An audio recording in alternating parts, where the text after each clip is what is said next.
Hey guys, Chaos Shinobi here. This is a story where Naruto is neglected by his parents and meets Kaguya Otsutsuki one day. Kaguya agrees to train Naruto and help him achieve world-ending levels of strength. This is a Naruto x Fem Sasuke story. Now let's begin. Chapter 1. Within an endless void stood a woman. The woman possessed a regal beauty, having long flowing white hair going past her feet, pale skin, her eyebrows cut low and round, a symbol of nobility, red lipstick, clear white eyes, a slit on the center of her forehead, wearing a high-collared hime kimono which has tomo running down the center and edges of the gown adorned with intricate gold and purple lines. The most noticeable feature were the two horns sprouting from her head.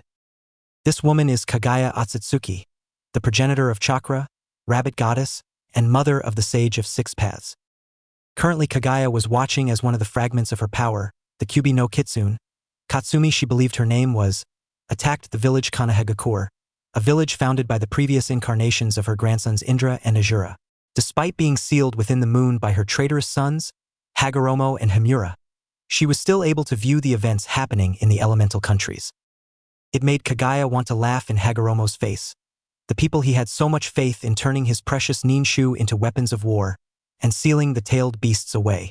But it also angered her that these lowly humans still have access to her chakra. It should never have been given to them. Are you watching, my foolish son, watching how these people use the power you gave them to lie, cheat, steal, and kill each other, imprisoning your own creations? Kaguya thought. Just then Kaguya saw a blonde man and red-haired woman appear on the battlefield with 3 infant boys. From what Kaguya's seen, the man was Minato Namikaze the Yondaime Hokage, and the woman was Kushina Uzumaki the Red Death, while the 3 babies were their newborn sons Arashi, Menma, and Naruto. So, that's Azura's newest incarnation, Kaguya thought, focusing on baby Naruto. Kaguya watched as Minato summoned the Shinigami to seal Katsumi's Yin and Yang chakra within Arashi and Menma respectively, while sealing the soul inside Naruto, before surprisingly the Shinigami let the man live rather than take his soul. Now interested, Kaguya watched as the family returned to Konoha, where Minato announced his sons Arashi and Menma as heroes for containing the Kyuubi's chakra, everyone cheering for the newly titled twin princes of Konoha. It made Kaguya shake her head, and her sons wondered why she kept most of the humans imprisoned in the infinite Tsukuyomi. As the villagers celebrated their new heroes, the Namikaze family returned to the Hokage's office, meeting with Tsunade Senju, a member of the Senju clan, Azura's descendants, and Jiraiya of the Sannin, the latter of whom made Kaguya growl, glaring at the man. After being trapped within the moon, Kaguya eventually learned it was the Grand Toad Sage who told her sons of the humans she kept imprisoned in the infinite Tsukuyomi. Since then she's had a burning hatred for all toads and anyone who summons them, swearing once she was free that she'd hunt down and slaughter those worthless creatures and their summoners. Kaguya watched and listened as Jiraiya told the new parents of a prophecy he received from the toads, of a child who bring peace to the elemental countries, making Kaguya groan in resignation when they all instantly decided Menma or Arashi was the prophecy child. Yes, because interpreting a prophecy is always smart, Kaguya thought sarcastically before frowning, changing the view where she saw Naruto in a room alone. They basically forgot their third son, instead focusing on the other 2.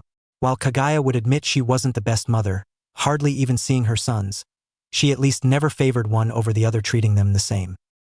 So, to see 2 parents, people who preached about the bonds of family and friends, to ignore one of their own children just because of some prophecy told by a senile old toad with 1 foot in the grave, was truly sickening. And people called me the demon, Kaguya thought. Though maybe this could be used to her advantage. Changing the image again, this time to a clan compound, specifically the Uchiha clan, Indra's descendants. Going to a specific room, Kaguya saw a sleeping baby girl, Satsuki Uchiha, the newborn daughter of the clan head, and Indra's newest incarnation. Yes, this could work out wonderfully, thought Kaguya, smirking, activating her Byakugan. A little known fact about the Byakugan, well, hers at least, was it truly lived up to its name of the all-seeing eye. After her imprisonment, Kaguya discovered another power of her eyes. They could show her glimpses of the past, present, future, and possible futures. It's how she knew what would happen after being sealed away, Hagoromo's ninshu, sharing chakra, his sons turning against each other, all of it. Kaguya also saw Zetsu's plan to revive her, a plan so convoluted she wondered if he even considered all the things that could go wrong with it. But now she'll make her own plans, ones that will have revived in a matter of a few years rather than the centuries Zetsu's plan is taking. Yes, soon I shall return, and all will fear me and rejoice, Kaguya thought. Time skip 9 years Konoha. Well done Menma. Arashi, you're coming along nicely. You'll be as strong as your old man in no time. Minato congratulated his sons who stood on a branch. Hey! Don't forget me Minato. They'll be badass just like their Ka-chan, shouted Kushina crossing her arms. Minato chuckling sheepishly. Please we won't be strong as you two were going the strongest in the world right Nissan, said Menma smirking looking to his brother. Oh yeah, no one will be strongest than us, Arashi agreed, as both parents smiled at their children. Unknown to the family they were being watched by someone. Another boy looking at the family with cold detached eyes from his perch in a tree. The boy was Naruto Uzumaki, Minato and Kushina's third son and Arashi and Menma's younger brother, or as the latter two refer to him their personal punching bag. Naruto sneered at his brother's egos were inflated further. They managed to master tree walking big deal Naruto had already mastered it when he was 6. Did anyone praise him for it? No, because in the minds of his family and the rest of the village he was a talentless weakling, who would never compare to his brothers, with Menma and Arashi feeling the need to remind him of the fact every day.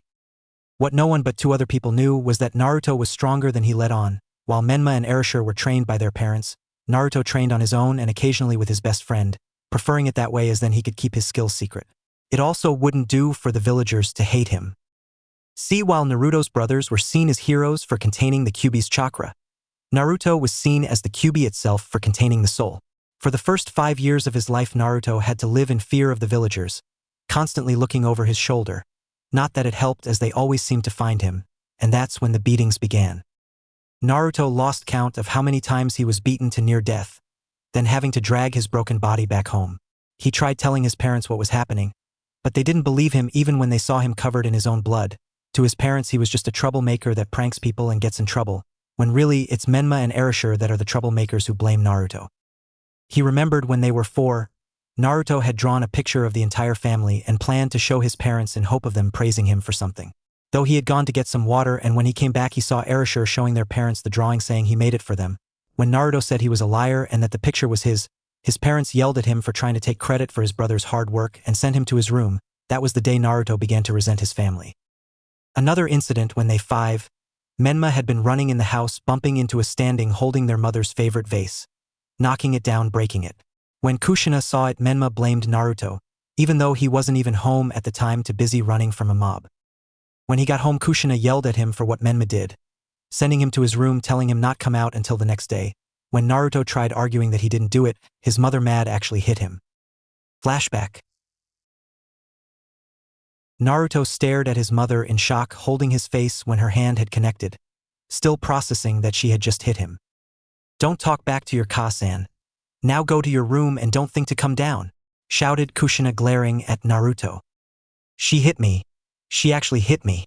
Naruto thought his parent had yelled at him before but never actually hit him. Naruto's eyes soon went icy cold, and his face going blank. Yes, Ka-sama, Naruto said coldly, startling Kushina a little. Walking up the stairs Naruto caught sight of Menma smirking smugly at him, making him narrow his eyes. Enjoy while you can, dear brother, but one day I will have you at my feet begging for mercy. Mercy that I won't give, Naruto thought darkly. End flashback. Since then Naruto has only ever talked to his parents when he needed to, only saying the bare minimum, and referring to them as Ka-sama and Tu-sama, even though he's long stopped considering them his parents. It was also after that Naruto began training on his own, refusing to even try asking for his parents to train him as well. He had become colder to everyone, except 2 people, no longer caring about the villagers' opinion of him or earning his family's affection. It was another thing that set him apart from his brothers. While Arashi and Menma were loud and brash, preferring to be the center of attention, wearing bright clothes, Naruto was cold, aloof and stayed in the shadows wearing dark clothing. The 3 boys were also different in not just attitude but appearance. While Menma was a carbon copy of Minato with spiky blonde hair and blue eyes, Arashi had red hair like Kushina and lighter blue eyes. Naruto on the other hand had spiky black hair and dark blue eyes that bordered on black. His hair used to be blonde, but he dyes it black wanting to distance himself from his family. The only thing the 3 had in common were their whisker marks. Suddenly Naruto heard footsteps approaching. Looking Naruto smiled warmly at the person, a 6-year-old girl, with long crimson red hair tied in pigtails and bright purple eyes, wearing a white sun dress. The girl looked a little before spotting Naruto in the tree smiling brightly. "Ni-san," the girl shouted. Jumping down from his perch, Naruto landed in front of the girl, who instantly wrapped her arms around him. "Hey there, Rumi-chan," Naruto said, rubbing the girl's head. This was Narumi Namikaze, Naruto's little sister, along with one of the 2 people he cares about. When Naruto had first learned he was going to have another sibling, he was angry, thinking he was once again going to be passed off. But when he first laid eyes on Narumi, this small, tiny little thing, any anger he would have had for her faded away, and he swore that no matter what he would always be there for his precious Imuto. "Can we go play, Ni-san?" asked Narumi, tilting her head cutely, though Naruto smiled sadly. "Sorry, Rumi-chan.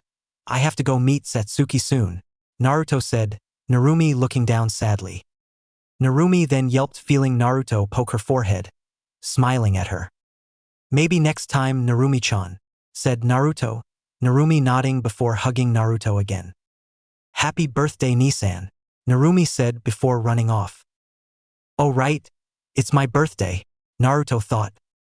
It was his, Arashi, and Menma's 10th birthday, meaning he had to get gone soon, as this night was always guaranteed that he'll be attacked by a mob.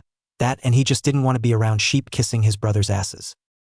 Later, Naruto sat in a clearing behind the Hokage monument looking up at the full moon. Soon he heard the bushes rustling. Looking, Naruto saw a girl his age coming out brushing and stray leaves off.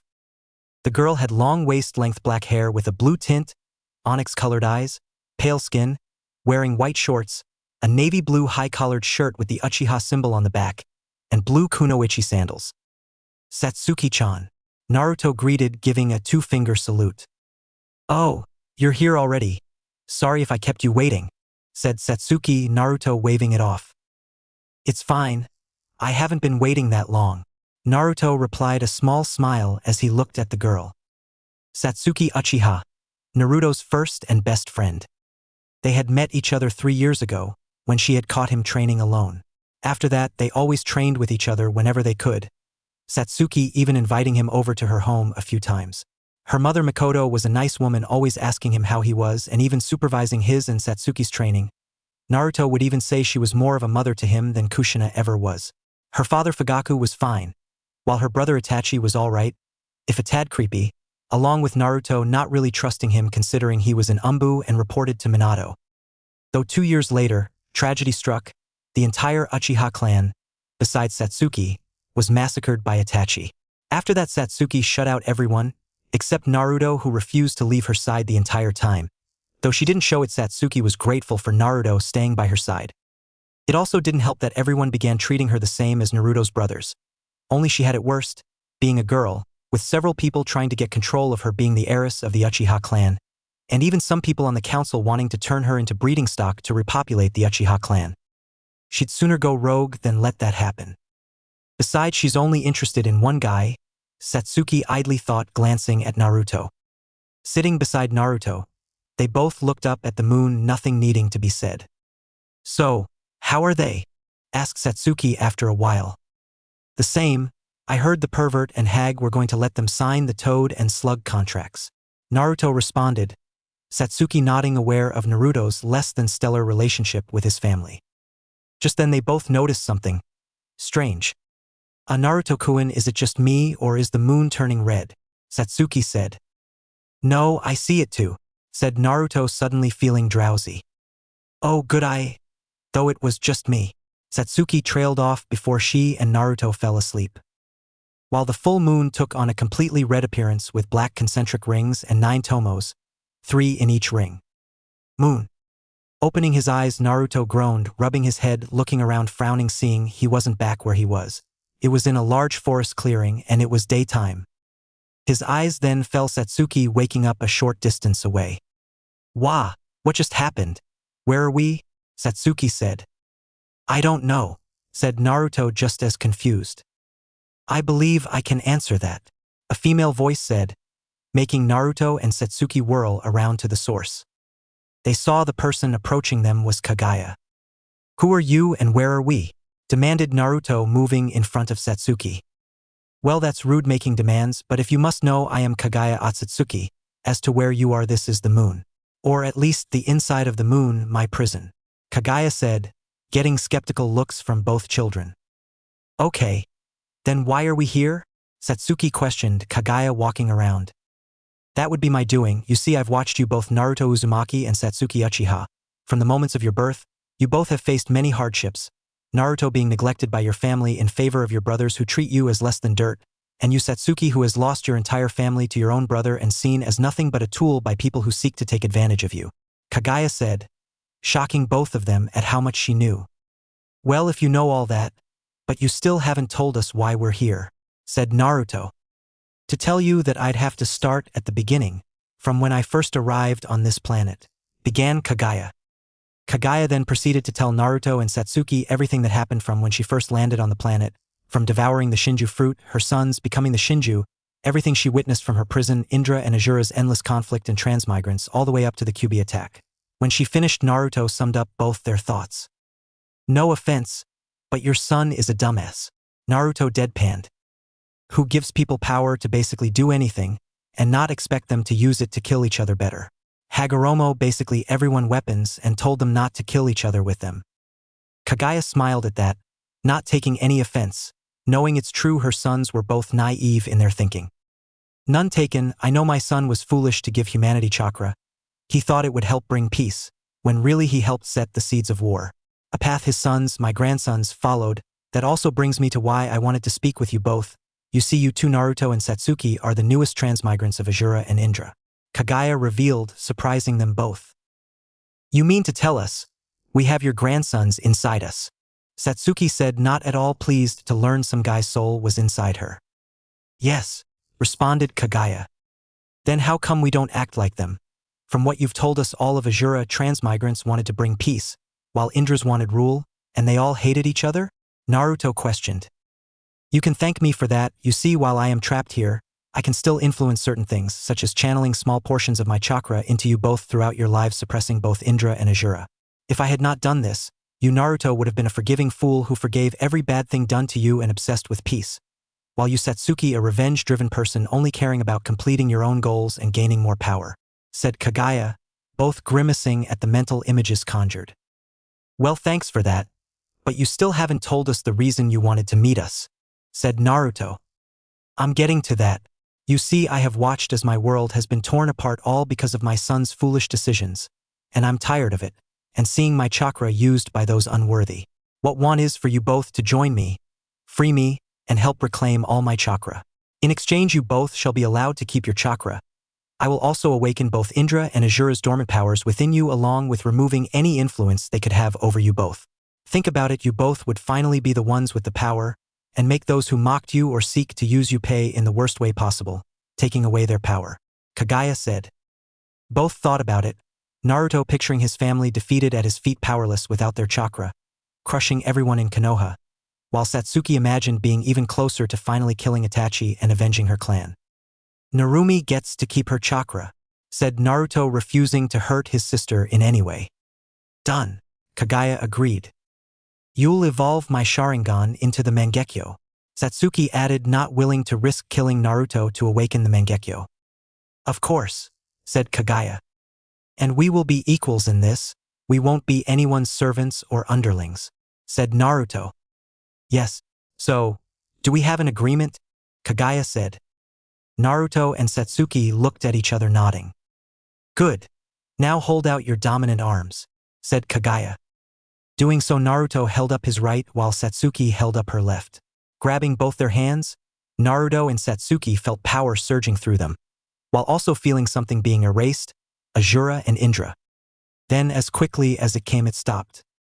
I have awakened your powers. You Satsuki now have access to your Mangekyo Sharingan, and like Indra, you will not have to worry of going blind from overuse, and possess the 6 paths in power. You Naruto will be able to access 6 paths Sage Mode, the Wood-style Kekkei Genkai, and the 6 paths Yang power. Kaguya explained, Naruto and Satsuki awed at the new power they now have. What now? Asked Naruto, eager to test his new powers. Now we talk with your tenant Naruto, Kaguya said as the surroundings changed to a sewer with a giant cage. Behind the cage were two giant blood-red eyes looking down at the three people. Naruto and Satsuki both knew this was the Kyuubi soul. Naruto having always known and having told Satsuki. "Hello, Katsumi," Kaguya said. Katsumi stepped out of the shadows showing her full glory, though being noticeably smaller due to losing all her chakra, before shrinking down transforming into a teenage girl. The girl had long crimson-red hair that went to her hips, matching red eyes, a curvaceous figure that was enhanced by the tight-fitting black robes with a cape that extends to the floor she was wearing, matching thigh-high length boots, and fingerless black gloves that extend to just below her elbows. "Kaguya," Katsumi growled. Now is that any way to talk to your Kasan?" Kaguya said mockingly, much to Naruto and Satsuki's surprise. "Don't flatter yourself, you psychotic bitch," scoffed Katsumi, turning away. "Oh, pity, and here I was going to offer to restore your chakra. But if you don't want to listen, then I'll just reabsorb you." Kaguya stepping forward, Katsumi now shaking her head fearfully. Wait, let's not do anything rash.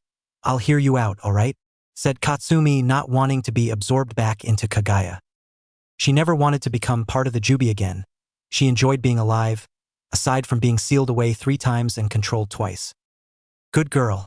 Now my offer is that I'll restore you to full power, free you from the seal, and make it so you can never be sealed again. In exchange, you will stay with Naruto and Satsuki to help them in my resurrection," Kaguya said, Katsumi narrowing her eyes. "And what about my siblings?" questioned Katsumi. "While they may not always get along, they're still family. They will be sealed within the demonic statue of the outer path to become part of me once again," Kaguya said as if it was obvious. "No way. Unless you agree to leave them alone, I'm not helping," Katsumi said, Kaguya feeling her eye twitch. "Fine, a compromise. I'll take the majority of your siblings' chakra, leaving behind small portions so they may replenish it over time, letting them live," said Kaguya, since all she really needed was the tailed beast's chakra, not their souls. Katsumi nodded reluctantly. It was better than all of them simply becoming the Kyuubi again. "And what about me? Am I just supposed to hand over my chakra after I get it back?" Katsumi said, Kaguya raising a delicate brow. "I never said I'd get you your chakra back. I said I'd restore it.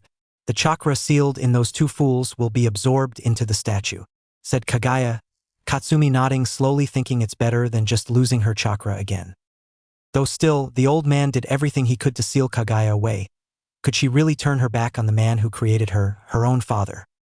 Kaguya noticed Katsumi's hesitant and knew it was due to her loyalty to her son, but Kaguya knew how to break that loyalty. "If you're worried about betraying my son, tell me, would it not be fair after all the times he betrayed you and the other tailed beasts?" said Kaguya, Katsumi growling at her, wishing she wasn't locked behind the cage. "The old man never betrayed us. He's the one who freed us from you and the Kyuubi," Katsumi growled. "Really, are you sure his intentions were pure? That you didn't trade one cage for another?" countered Kaguya. "Think about it, Katsumi. Hagoromo kept the Kyuubi sealed inside him until the end of his life, after he had already given everyone chakra, after both Azura and Indra were grown men strong enough with the 2 abilities to control the tailed beasts, the Sharingan and with style.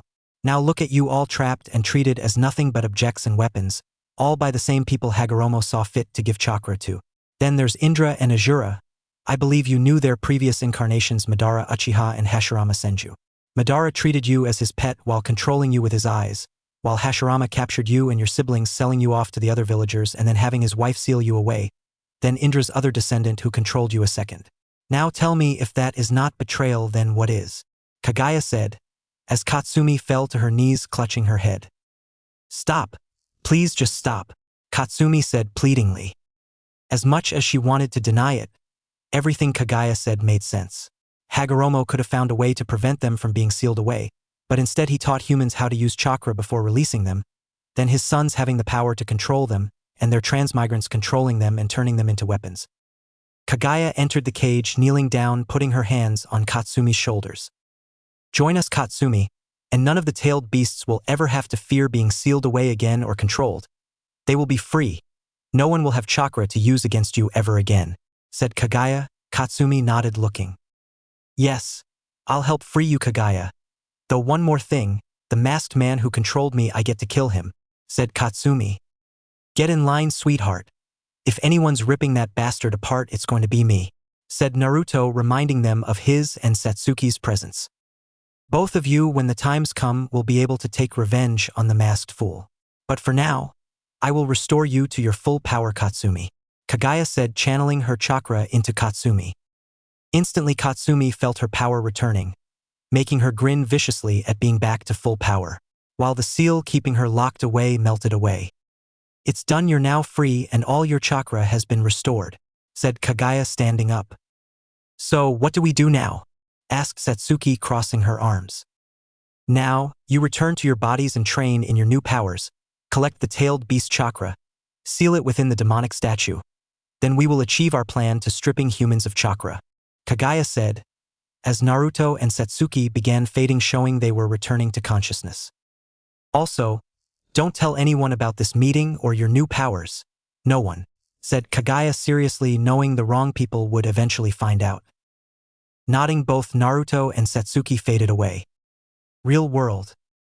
Opening his eyes, Naruto sat up, finding him and Satsuki back in the clearing. Was it just a dream? Naruto wondered. I wouldn't too sure about that, said Satsuki, looking at her hand. Why is that? Questioned Naruto. In response, Satsuki showed him her left palm, where a black crescent moon was located, along with channeling chakra into her eyes, activating her Sharingan, that had 3 tomos, before it evolved into 3 intersecting ellipses. Shocked, Naruto looked at his right hand, seeing a white sun symbol. I wonder, Naruto thought, remembering Kaguya said she awakened the wood style in him. Placing his hand on the ground, Naruto channeled chakra through it, causing several flowers to grow. Okay, now that's cool, said Naruto with a smirk. He wished he could ruby it in his family's faces that he had the bloodline of the Shodame Hokage, before using it to lock Menma and Arashi in a cage, but knew he couldn't unless wanted to answer questions he'd rather not. Don't get a swelled head, boy, a female voice getting both their attention. Looking, they saw a fox kit sitting nearby, a fox with red eyes. Katsumi? Naruto said, Katsumi rolling her eyes. Who else would it be? Yes, it's me, boy, said Katsumi, jumping on Naruto's shoulder. Don't get any ideas, boy. I just prefer you to the Uchiha, Katsumi said, growling at Satsuki. She didn't care if she was friends with the boy. She's been controlled by 2 Uchiha before, and she'll be damned if a 3rd time happens. So, I guess now we train in our new powers, said Satsuki. Yeah, I just wish I could show Menma and Arashi, just to see the fear in their eyes when they see I have the power now, Naruto said, a sadistic gleam in his eyes. Well, try to control yourself. You'll get your chance eventually. For now, just be patient, Satsuki said, Naruto nodding reluctantly. Fine, though we should probably get going. Though tomorrow we'll start training, said Naruto, Satsuki nodding in agreement. No one in the elemental countries could be aware of the consequences of what happened that night, for that one meeting marked the beginning of the end. The end of the Shinobi era. 4 years have passed since Naruto and Satsuki's meeting with Kaguya, since they have trained in secret to master their new abilities. For Satsuki, it was easy as she had access to the Uchiha clan's jutsu library, along with the scrolls on the Mangekyo Sharingan to learn what abilities it granted her. Though she could only get so far with scrolls, and the only people she knew who awakened the Mangekyo were her cousin Shisui Uchiha and her brother Itachi, the former of whom was dead, while the latter Satsuki intended to kill. It didn't help that, while she wouldn't go blind from overuse of her Mangekyo, it still put a strain on her eyes that temporarily rendered her disoriented. Naruto, meanwhile, had it harder as he couldn't risk going to his own family's jutsu library, along with it not having any scrolls on the wood style. Luckily, that was easily solved by breaking into the Senju compound, with the only living Senju, Tsunade, not staying in the compound. But Naruto learned quickly before he could learn wood style. He first had to master water and earth style, the 2 elements that made up wood style. On top of training, they also had to track down the other Jinchuriki and the demonic statue, which apparently was no longer in the moon, meaning someone possessing the Rinnegan managed to summon it. Now, one would think with so much to do it'd take several years to even come close to learning to master all these abilities. If not for something Naruto learned during his escapade into the Senju compound, a handy little jutsu invented by the Nidame Hokage. Shadow Clone Jutsu. A jutsu Tobirama created after witnessing his brothers would clone jutsu. The jutsu itself creates physical copies of the user, with each clone having an equal amount of chakra from the original, The clones are able to perform jutsu and fight, though one good hit will cause them to dispel. But what really had Naruto's attention was the shadow clone jutsu's other ability. Anything a clone learns or experiences was transferred back to the original. So, if someone created a single clone and both the clone and original trained for an hour, then the clone dispels the person would feel like they trained for 2 hours. With shadow clones, Naruto and Satsuki would be able to cut years' worth of training into only a few months. It took them a few hours before they could successfully perform the shadow clone jutsu, though while they could now create clones to assist in their training, they soon learned there was a limit to how many they could create. Naruto, already possessing large chakra pools thanks to his Uzumaki heritage and holding Katsumi's, could create well over 1,000 clones. Combined with the power Kaguya gave him, boosted that number to 2,500 clones. Satsuki, on the other hand, while having larger than average chakra pools, was only able to create 10 clones, while with the boost she got from Kaguya the amount went up to 50. So, every day Naruto and Satsuki both went to their training ground, making as many shadow clones as possible and set them to work. For Naruto, he had 500 clones work on taijutsu, another 500 worked on chakra control, another 500 worked on calligraphy and fuinjutsu, another 500 worked on awakening the six-path sage mode, 300 were assigned to begin mastering Naruto's 3 basic elements of water, earth, and wind, while the final 200 clones Naruto sent out into the elemental countries to locate the other Jinchuriki and the demonic statue.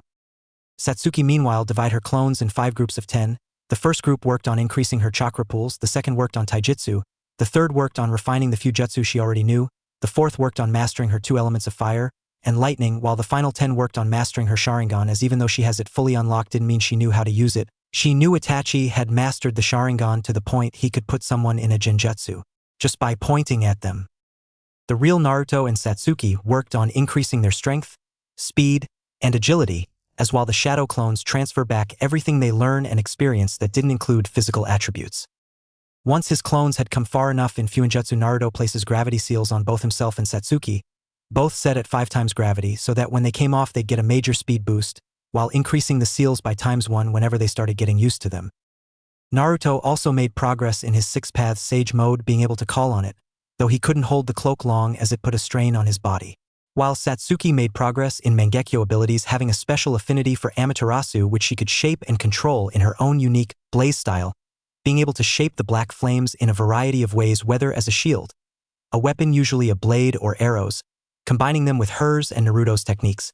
She could also summon Susanoo ribcage and an arm, but still had trouble fully manifesting it. Satsuki even managed to copy a jutsu from someone neither she nor Naruto particularly liked, Kakashi Hatake. Naruto because of being his father's student, and Satsuki because the man shamelessly read smut in public and he had something that didn't belong. The jutsu she copied was one she very much enjoyed, the Chidori, an S-rank assassination jutsu which she has already made different variations for. Though with Satsuki gaining her own signature jutsu with the Chidori, Naruto wanted one for himself, and thus stole his father's Rasengan scroll, not only learning and mastering the Rasengan in a week but creating a stronger version he calls Spiraling Ring. He also added his wind affinity to the Rasengan, something Minato, Jiraiya, and Kakashi have never managed, thus creating his second original jutsu wind style, Rasen Shuriken. Naruto himself particularly enjoyed showcasing his new strength during academy spars, brutally taking his opponents in sadistic glee. Given he's always been on the receiving end of the beatings, it was nice to be the beater for once. Especially when the parents of the children he brutalizes try seeking retribution only to be sent to the hospital. Satsuki had to intervene a few times before Naruto accidentally revealed too much about his skills. Being one of the only 3 people that can successfully calm him down, the other 2 being Narumi and Katsumi. Though while Naruto's love of battle could get out of hand, he could still keep his cool, which Satsuki was thankful for, not wanting Naruto's trigger-happy personality to interfere with their plans. Currently Naruto laid asleep in bed, Satsuki and Katsumi pressed against him, though soon Naruto woke up. Opening his eyes, Naruto smiled at the red and black hair splayed across his chest. A year ago he and Satsuki finally came out to each other about their feelings, quickly followed by a heated make-out session. A few months later Katsumi revealed she had developed feelings for Naruto, and both she and Satsuki had agreed to share him after much arguing and Naruto making sure they didn't kill each other. They've never gone farther than making out and some groping, wanting to wait until they're older before going any farther. Running his hands along their sides, eliciting moans from both beauties, Naruto would love nothing more than to stay where he was, but knew he and Satsuki had to get up for the graduation exam at the academy. Concentrating, Naruto vanished from where he is, appearing beside the bed. That was another of his techniques, Shuinpa. a technique allowing him to teleport short distances instantaneously. It was like the Hiraishin but didn't require a marker. Heading to the bathroom, Naruto took a quick shower before getting dressed. His attire consisted of a sleeveless dark gray GI, a long-sleeved black undershirt with a turtleneck, a red sash, black pants, and white boots. Physically, he looked the same, only standing taller and more muscular. His hair still colored black, only looking darker ever since meeting Kaguya, spiked up more with a single lock of hair hanging over the right side of his face. Heading into the kitchen, Naruto began cooking breakfast, knowing Satsuki and Katsumi will be up soon. A year after meeting Kaguya, Naruto had moved in with Satsuki in her apartment, which was big enough for all three of them. Only Narumi knew Naruto lived there, occasionally visiting her brother there. It hadn't really surprised Naruto his family hadn't even noticed his absence, having long since accepted that they'll always care about Menma and Arashi because they held Katsumi's chakra. Naruto still looked forward to the day he gets to tear the chakra out of them all and having them powerless at his feet. Soon Naruto heard both Satsuki and Katsumi waking up, just in time as he finished. Looking, Naruto smirked at what they were wearing or lack thereof. Satsuki had thrown on a shirt 2 sizes too small as it strained against her D-breasts, while showing her lacy black panties and smooth pale legs. Katsumi meanwhile hadn't bothered putting a shirt on, wearing only matching crimson lace underwear. Katsumi, seeing Naruto staring, smirked, leaning forward, pushing her breasts up. "Like what you see, Naruto-kun," Katsumi purred. "Very," replied Naruto, as Satsuki smiled, wrapping her arms around Naruto's neck, pecking him on the lips. "Yes, well, just a few more years, then you'll get see what's underneath," Satsuki whispered in his ear. As much as I'd love to continue, we still have to get to the academy," reminded Naruto. Satsuki groaned at the reminder. For years stuck in the academy, surrounded by fangirls who only cared about finding Prince Charming to save them and boys that had fantasies of what being a shinobi. The worst part for Satsuki were the fanboys, though. She lost count of how many times she had to resist using Amaterasu on them. The two worst were Menma and Arashi, both believing she belonged to them. The only thing stopping her from killing them was that Naruto already called dibs on ending their lives, which he was finding more tempting each day he saw either of them go near Satsuki. "Hey, you think I want to be surrounded by annoying brats that think being a ninja means rescuing princesses and saving the world? I don't, but look at this way, after today we're one step closer to never seeing this village again," said Naruto. Satsuki nodded before going to dress. Her attire consisted of a dark gray jacket with violet lining and dark blue edging, unzipped halfway to show a dark blue crop top.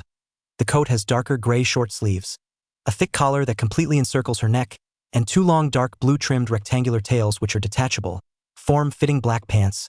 Around her hips and over the tails of her coat is a gray belt, which has 2 pieces of dark gray material trimmed in blue attached to it.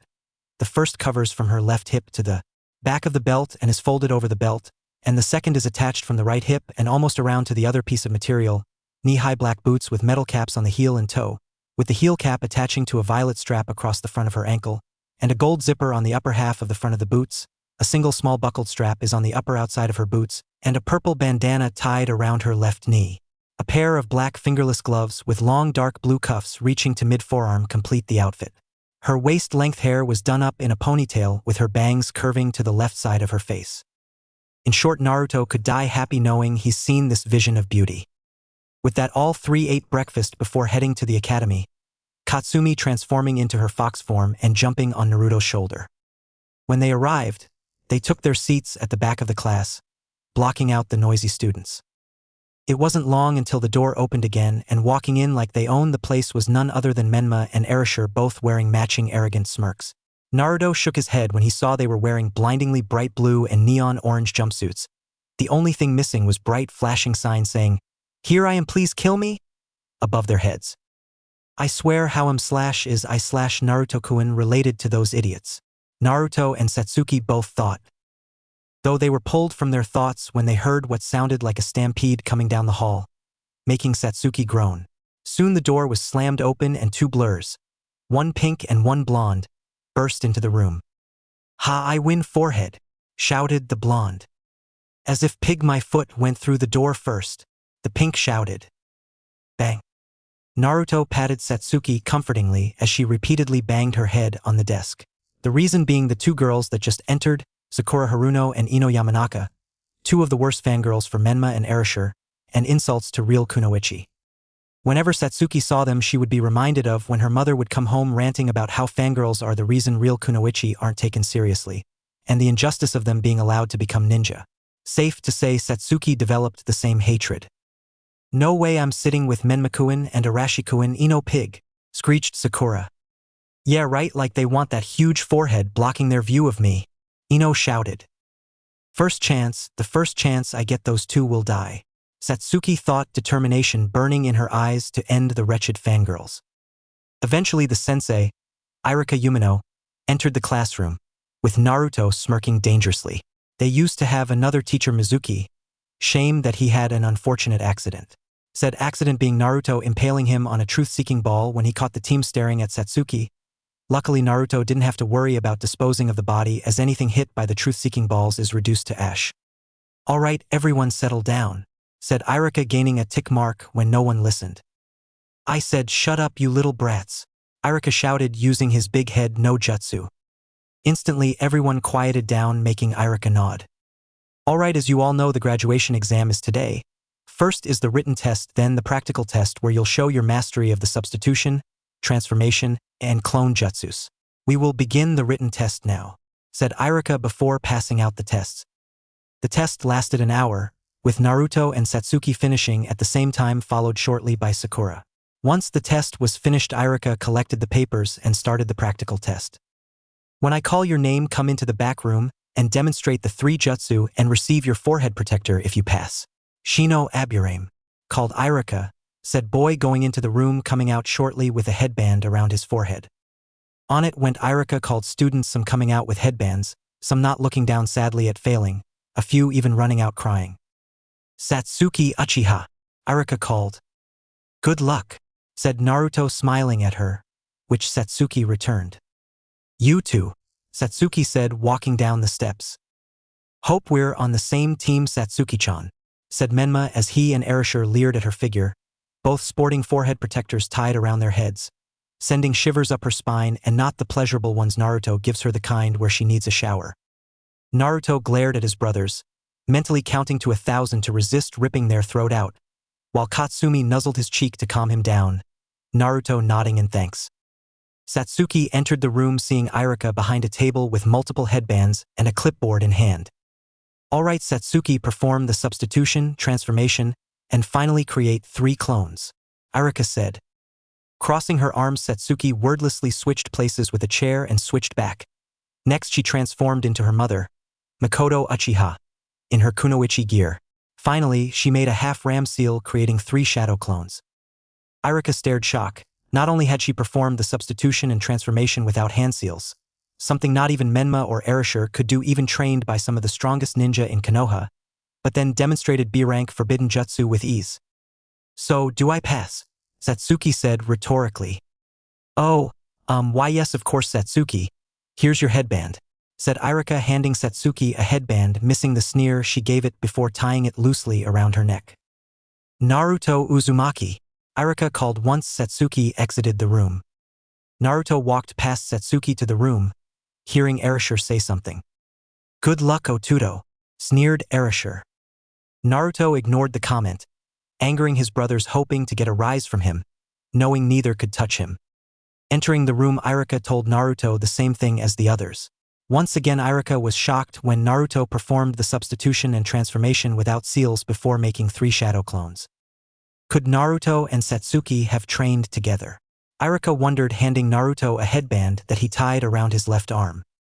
Later, Naruto and Satsuki walked out of the academy after all the students had been tested.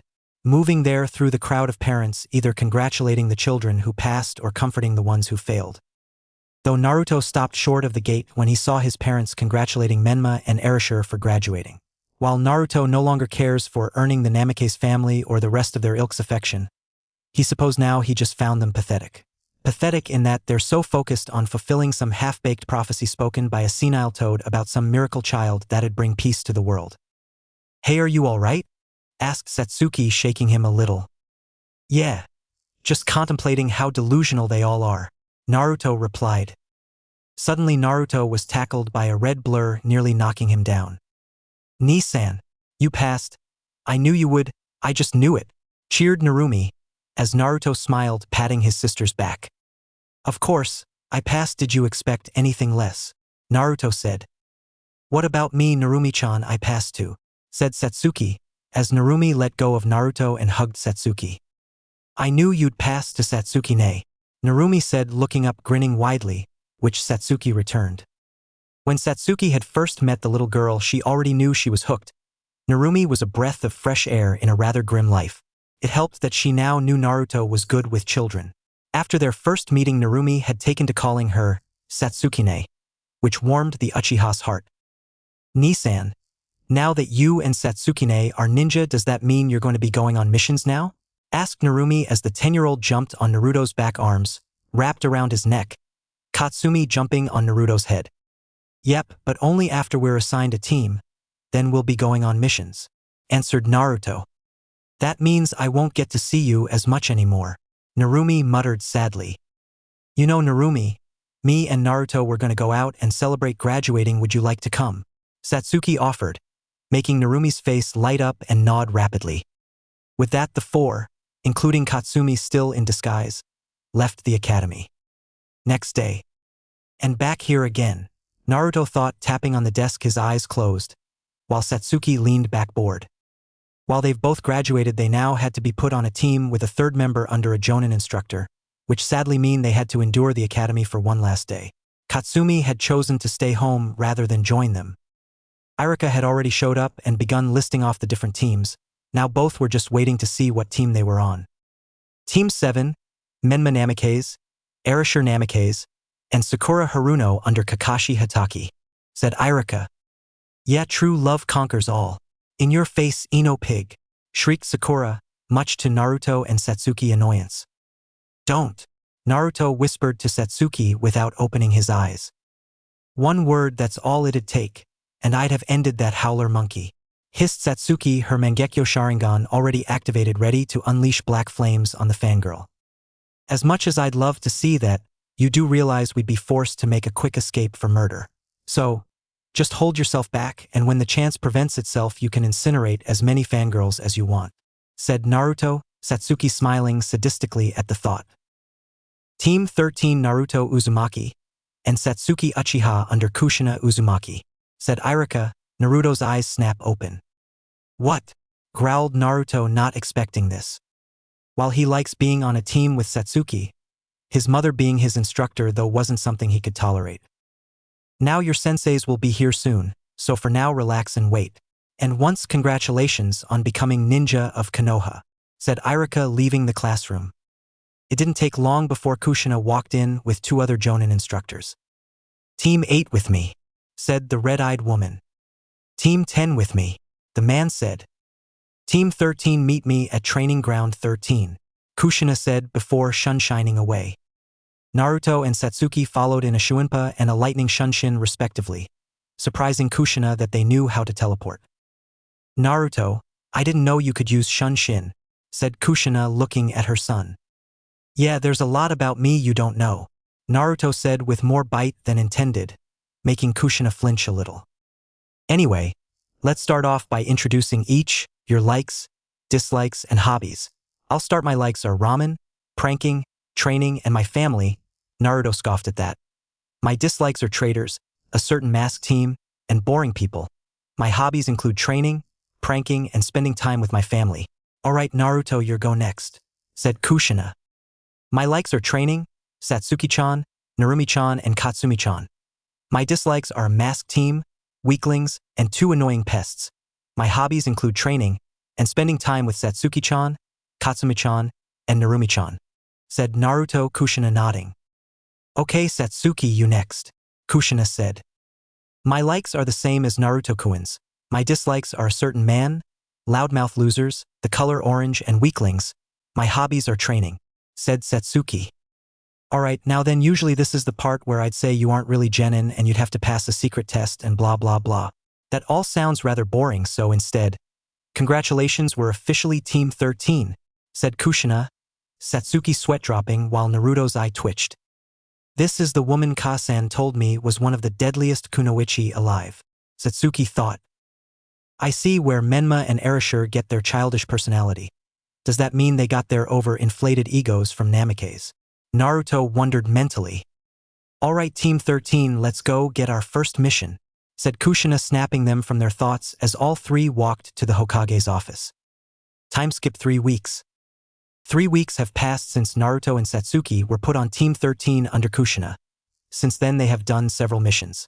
One thing both could be thankful of with Kushina as their sensei is that she absolutely refused to do D-rank missions, or as they called them, chores people are too lazy to do themselves.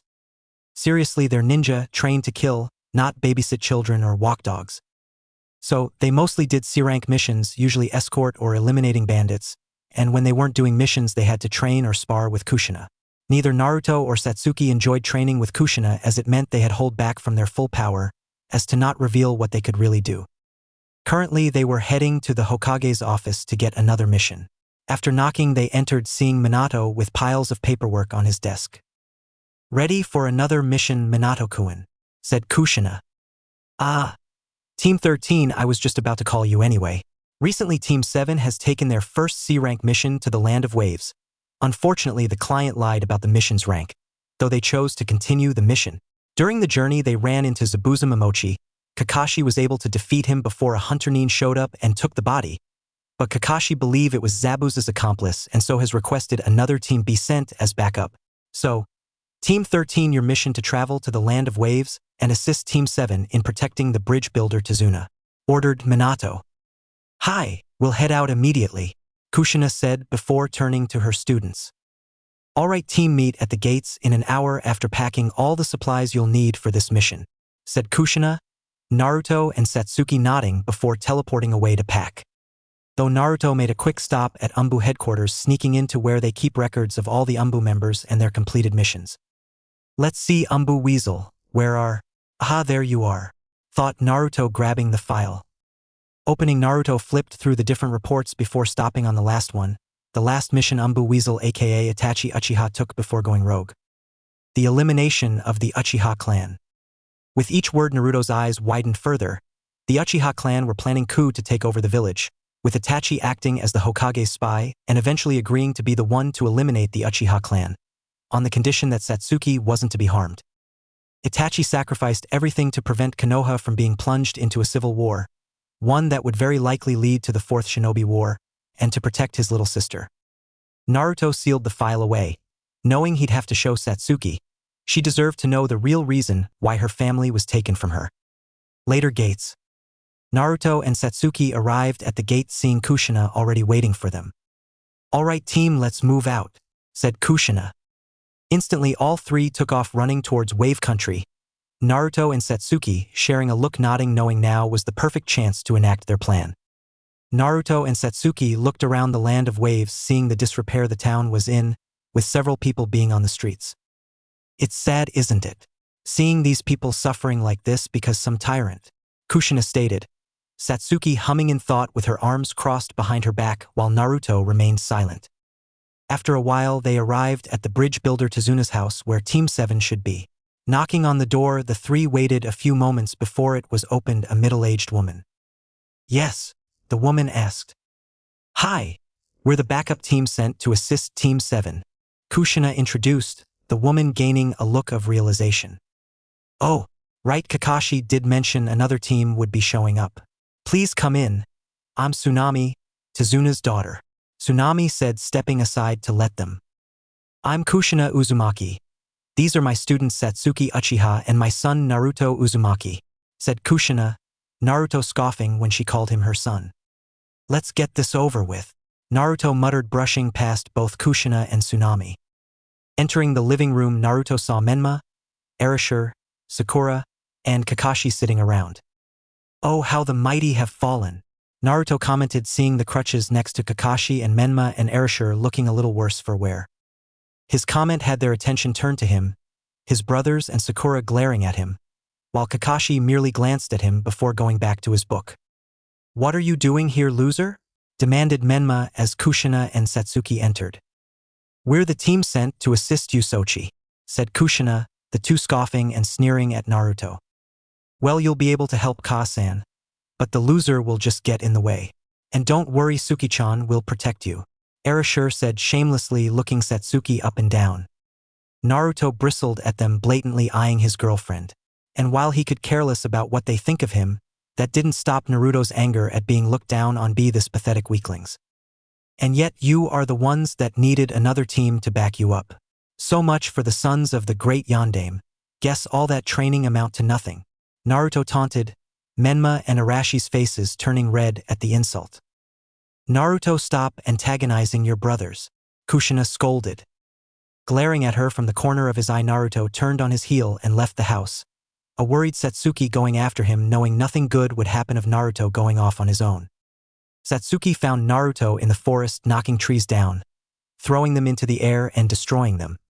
Throwing another one into the air, Naruto's hand was surrounded by purple chakra, surrounded his right hand, before a purple blade, made of pure chakra, shot out of his hand and impaled the tree, slicing through it.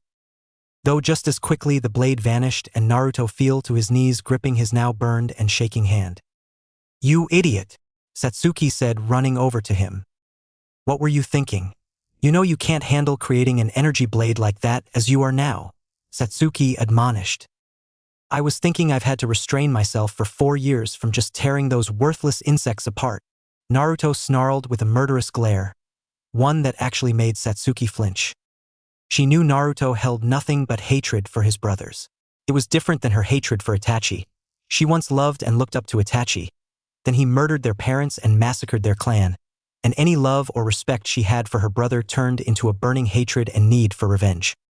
But for Naruto, he had always been second to his brothers and treated as a punching bag by them. There was never any sibling love between the three, only pure hatred. Satsuki wouldn't admit out loud, but she had always been terrified of what Naruto would become if his hatred consumed him with no one around to keep him in check. I don't think anyone would be able to stop him, Satsuki thought grimly. Looking at his hand, Naruto saw it was fully healed, but a few tremors still went through it. Clenching his fist, Naruto breathed deeply, willing it to stop. I'm good now, said Naruto, standing, but Satsuki stopped him and grabbed his hand. No, let me see, Satsuki said. I said I'm fine. Naruto was cut off when Satsuki looked at him warningly. You're lucky you can even still feel your hand. You know it's dangerous when you use the advanced version of the God Split Cut, Satsuki said as her hands gained a soft green glow. The God Split Cut is another of Naruto's original techniques, one that was pure shape transformation. The idea was to coat his hand in a field of chakra to act as a powerful blade. It took months for Naruto to get it down, and when he did, it was sharp enough to slice clean through a boulder. He even taught it to Satsuki to see if she could make her own improvements. But Naruto didn't stop there, wanting to create more powerful versions. So far, he's only been able to create a blade of pure energy that was more powerful than the God Split Cut and used to keep his opponents at more of distance. He called it Violent Fierce God Slicer. Of course, whenever Naruto tries using it, he damages his hand and runs the risk of permanently damaging the nerves in his hand, only able to use it safely when using the aura he creates with his 6-path Sage Mode. His body just can't handle the power, so Satsuki made him swear to use it as a last resort, at least until he can find a way to use without damaging his hand. Satsuki soon finished healing his hand. She had learned basic medical ninjutsu, knowing it'd be good for one of them to learn it. There, you're luckily it wasn't anything permanent, Satsuki said. Naruto didn't say anything, merely looking at Satsuki intensely. Looking up, Satsuki locked eyes with Naruto. For several moments, both of them just looked at each other. After a few moments, Naruto raised his hand, grabbing a strand of Satsuki's hair that fell in front of her face and brushed it behind her ear. Ah, Satsuki said, a faint blush, not used to Naruto doing anything like that. Before we left Konoha, I found something that you should know about, said Naruto suddenly while pulling out the file he took. Looking at the file, Satsuki felt a sense of dread wash over her when she saw it was Umbu Weasel's, her brother's Umbu name, mission file. Turning back to Naruto, Satsuki's feeling of dread wasn't helped when she saw his expression. Time skip 5 days. Naruto blitzed past several thugs with his God Split Cut activated. Turning to them, Naruto smirked cruelly when blood exploded out of their chests before falling over dead. All around Naruto were dozens of bodies, all with similar injuries. These were Gado's hired help, all of whom Naruto has taken care of, while Satsuki went to deal with Zabuza, his accomplice, Gado, and anyone else that got in her way. After Satsuki had read the file Naruto gave her, she had turned scarily calm, Naruto having expected her to get angry or sad learning the truth of her family's massacre. Instead, she just became calm, not reacting to anything that happened around her. Until that little brat had to open his big mouth, thought Naruto with frown. Flashback. Everyone was gathered at the table in Tezuna's house, after taking turns guarding Tezuna and the bridge and his family. Menma and Arashi were talking animatedly with their mother. Sakura was fawning over the former two. Kakashi was reading his smut, while somehow eating without removing his mask, and Naruto and Satsuki simply ate silently. "Why do you bother?" Inari asked, looking at the ninja. Said Kakashi, glancing up from his book.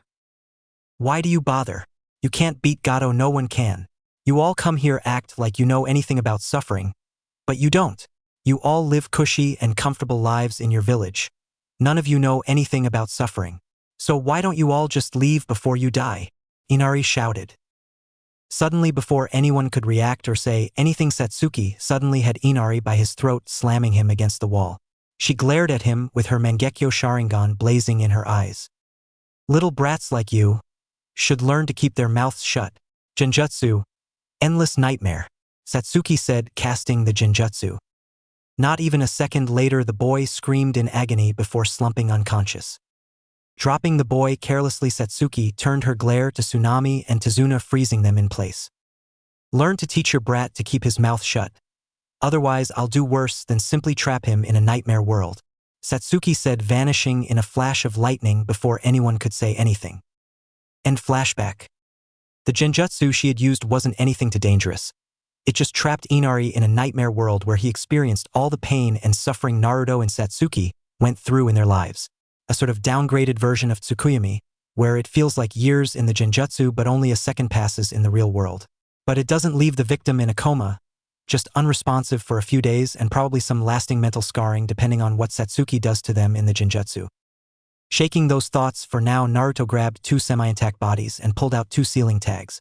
Placing the tags on the back of the bodies next, Naruto watched as the corpses began transforming before his eyes. In a matter of minutes, gone were the bodies of two of Gato's thugs, and in their place was his own dead body along with Satsuki's. They were completely identical down to their clothing, and the best part was any tests performed on the bodies would come up as matches that they were in fact he and Satsuki. "I see you're finished," Satsuki said, walking up to him, dragging Zabuza behind her and carrying his sword. "Just finished. He's not dead," stated Naruto upon seeing Zabuza not having a single wound on him. "Physically, he's alive. Mentally, however," Satsuki trailed off with a shrug, Naruto nodding when he finally noticed the glassy look in Zabuza's eyes. "His partner. I'm sure I left them in enough pieces to be recognizable," replied Satsuki neutrally. Unlike Naruto, Satsuki didn't find a sadistic pleasure in killing her opponents. The only people she'll enjoy killing are Itachi and everyone else involved with her clan's near extinction. While Satsuki now knew the truth behind why Itachi massacred their clan, that didn't lessen her hatred for him. It only increased, along with now being directed at those who gave the order. Did Satsuki understand why Itachi did it? Yes, she did. If the Uchiha staged a coup that would have led to conflict in all of Konoha that could have potentially started the Fourth Shinobi War.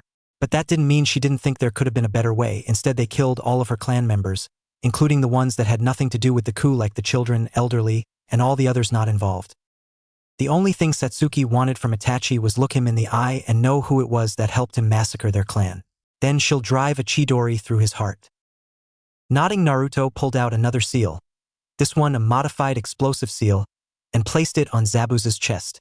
Satsuki meanwhile slashed at the disguised corpses with Kubikurabucho, make it like they died at Zabuza's hand. "Ready?" Naruto asked, Satsuki nodding as she stabbed the Zanbato in the ground. With that, Naruto wrapped an arm around Satsuki's waist and shot up into the sky.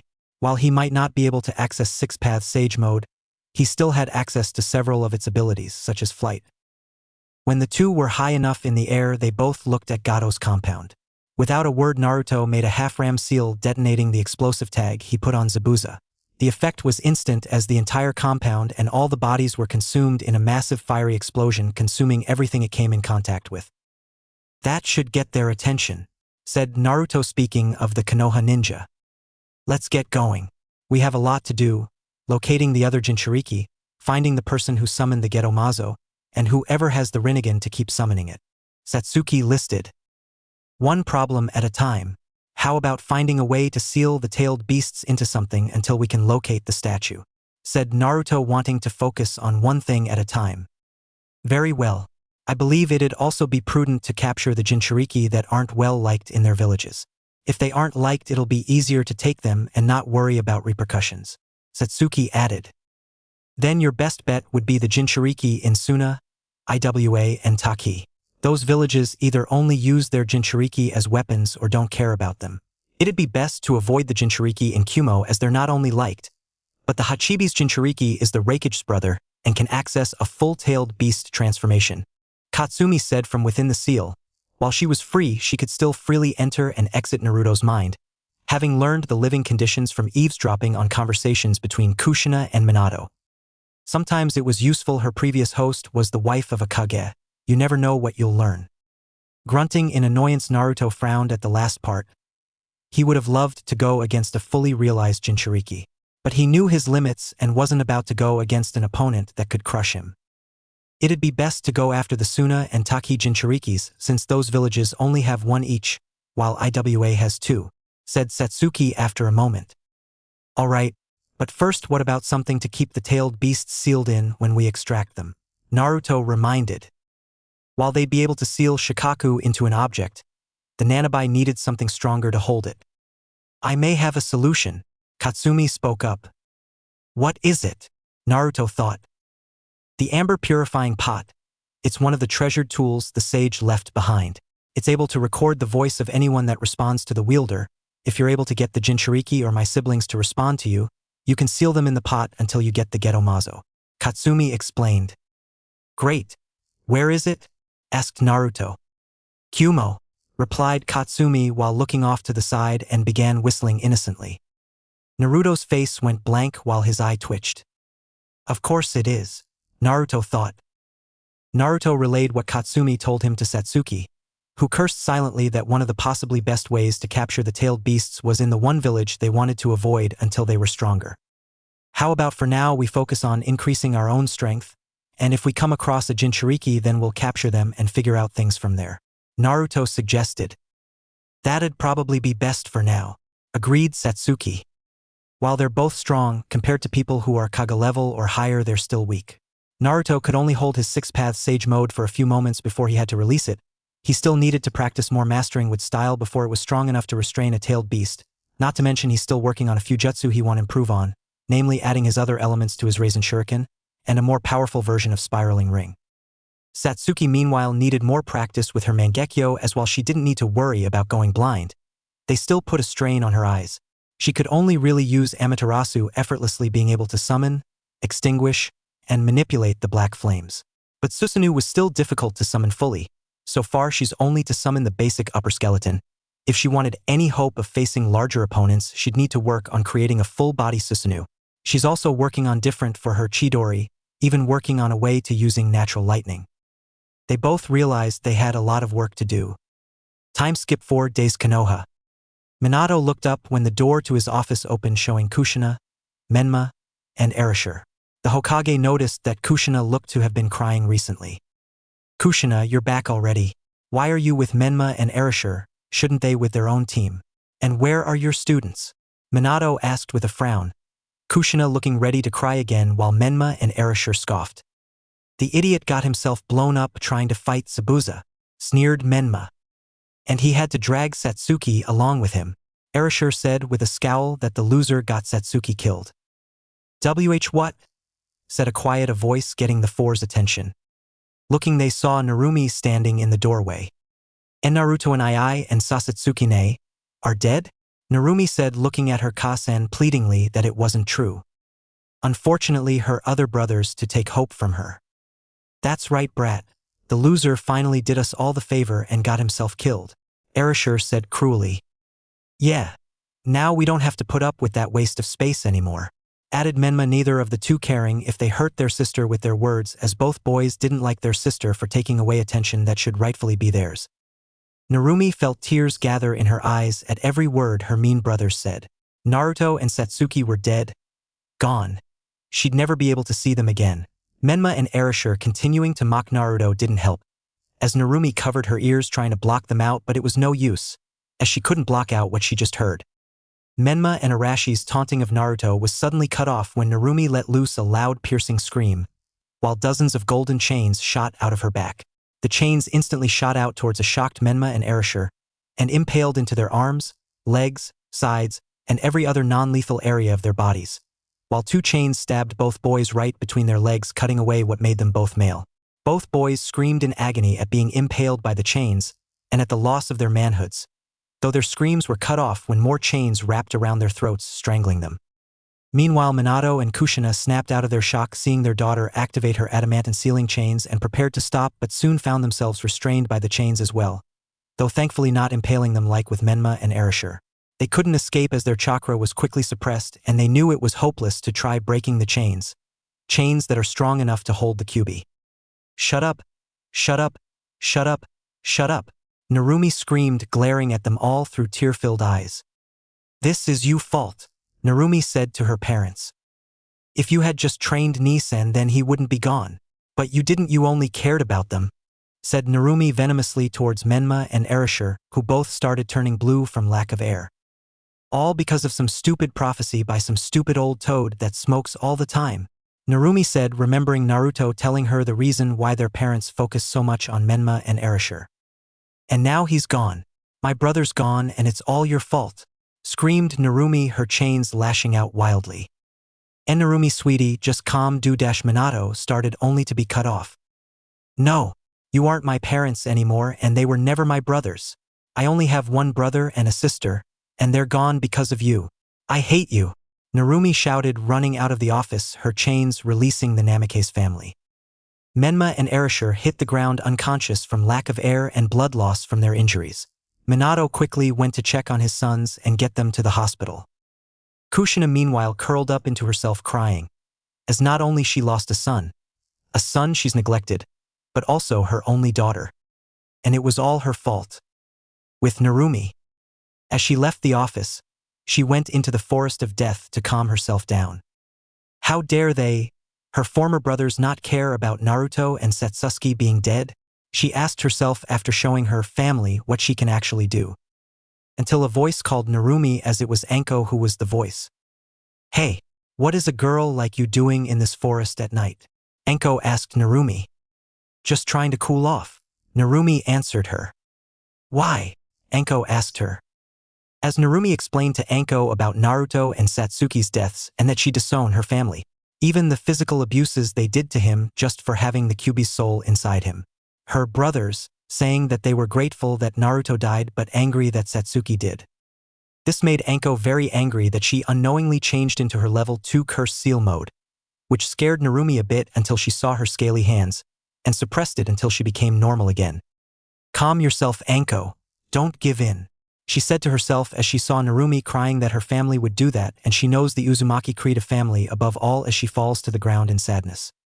There, Narumi, Anko said, trying to comfort Narumi despite not having experience with children due to being Orochimaru's former apprentice. She picks up Narumi, who fell asleep, and carry her to her home to rest. Next day morning. Narumi woke up on an unfamiliar bed and smelled breakfast that Anko was cooking. Finally, you woke up since you were crying in your sleep, Anko said as she gave Narumi a plate for breakfast as she ate it. Sorry for the trouble and thanks for letting me sleep here, Narumi told her. It's no problem at all, brat, Anko told her as Narumi kept eating. When you finish eating, I'll walk you to the academy, okay? Anko said, which Narumi nodded. Luckily, she had her personal belongings in a storage seal just in case. The academy. Anko drops off Narumi and waved goodbye to her, as she composes herself as she enters the classroom and sits next to Konohamaru, the grandson of Hiruzen Sarutobi, the former third Hokage. Hey Narumi, Konohamaru greet his friend. Oh hey Maru, Narumi told him his nickname she gave him, which to her is good, since she doesn't like saying the Konoha part. As she looks towards the door, she saw Menma, Arashi, and Sakura with Kakashi going to the Hokage's office for another mission. She scoffed until Kushina saw Narumi. Narumi, where were you? We were looking all over for you, Kushina said to her worryingly. I was at a friend's house, she blankly stated, annoyed by her mere presence. Come on Narumi, we're having sushi, your favorite food. Kushina said to her daughter. No, she stated blankly again. What? Kushina asked. What part of disowning you guys you didn't understand, because the only ones who I had as a family are dead, and I want nothing to do with you ever again, you shitty mother. Narumi shouted at Kushina, whose hair was standing like 9 tails menacingly. How dare you say I am a shitty mother?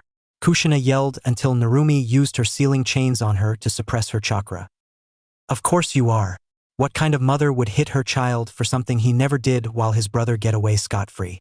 What kind of mother would neglect their other child for a fucking prophecy that was told by a pervert whose fan reads porn in front of children? You are a disgrace to the Uzumaki clan. Don't you remember the creed, Kushina? What was it again? Oh right, family above all else. You're no better than Tsunade, especially, who is our grandma from your side of the family. She makes Dan and Nawaki roll in their graves from also neglecting Naruto, and now he and Satsuki are dead because you never trained him. She told Kushina in anger as she threw Kushina out of the classroom while Irika and her classmates were looking at her in fear except 3 particular kids. I think I'm in love, Konohamaru said while looking and blushing towards Narumi while Moegi and Udon stared at him. Meanwhile, with Naruto. Naruto is currently in the middle of receiving a blowjob from Katsumi while eating out Satsuki. He stopped eating her out and sneezed. Why did you stop? We can't have you getting sick now, we're in the middle of something. Satsuki said, annoyed and angry that Naruto stopped. I suddenly have the urge to kill someone, he said. Who cares, get back to licking. Naruto shrugged it off and continued licking her pussy. Elsewhere. Kaguya was currently watching Naruto, Katsumi and Satsuki pleasure each other, feeling jealous and left out. Mother, are you jealous of those 2 girls? Questioned a black plant wearing an Akatsuki robe. Don't be foolish, Zetsu. Kaguya said, her usually voice cracking only slightly, though this mystery figure caught it. With that, Kaguya flies away, while thinking, his dick is 3x bigger than Tenji's.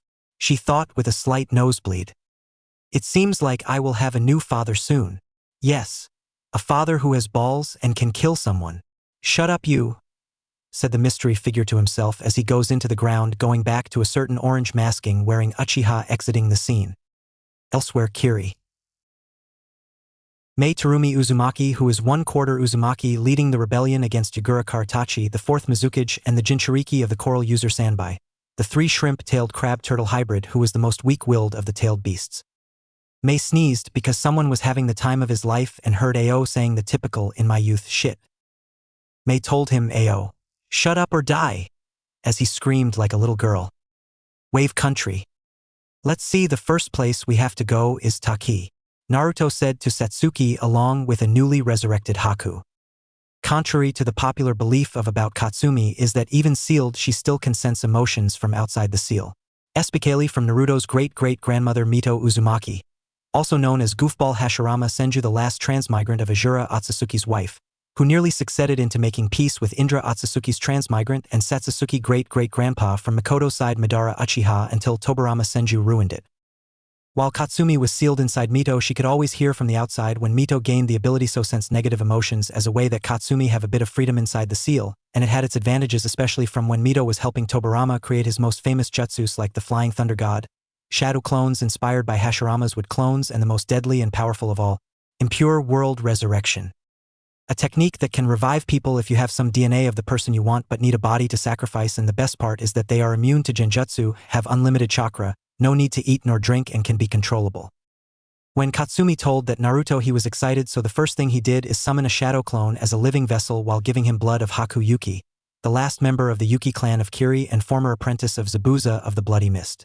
Using a special scroll as ashes covered the shadow clone as Haku takes place. Instead of looking cracked, she looked like she was before she was killed. Tobarama may have created it the jutsu, but now is perfect as Haku is at full power, and you can control her whenever you want, Naruto-kun. Katsumi said to Naruto, who grinned at Haku. Why did you revive me? Haku asked in a feminine voice. No man can be that attractive except Astolfo and Felix.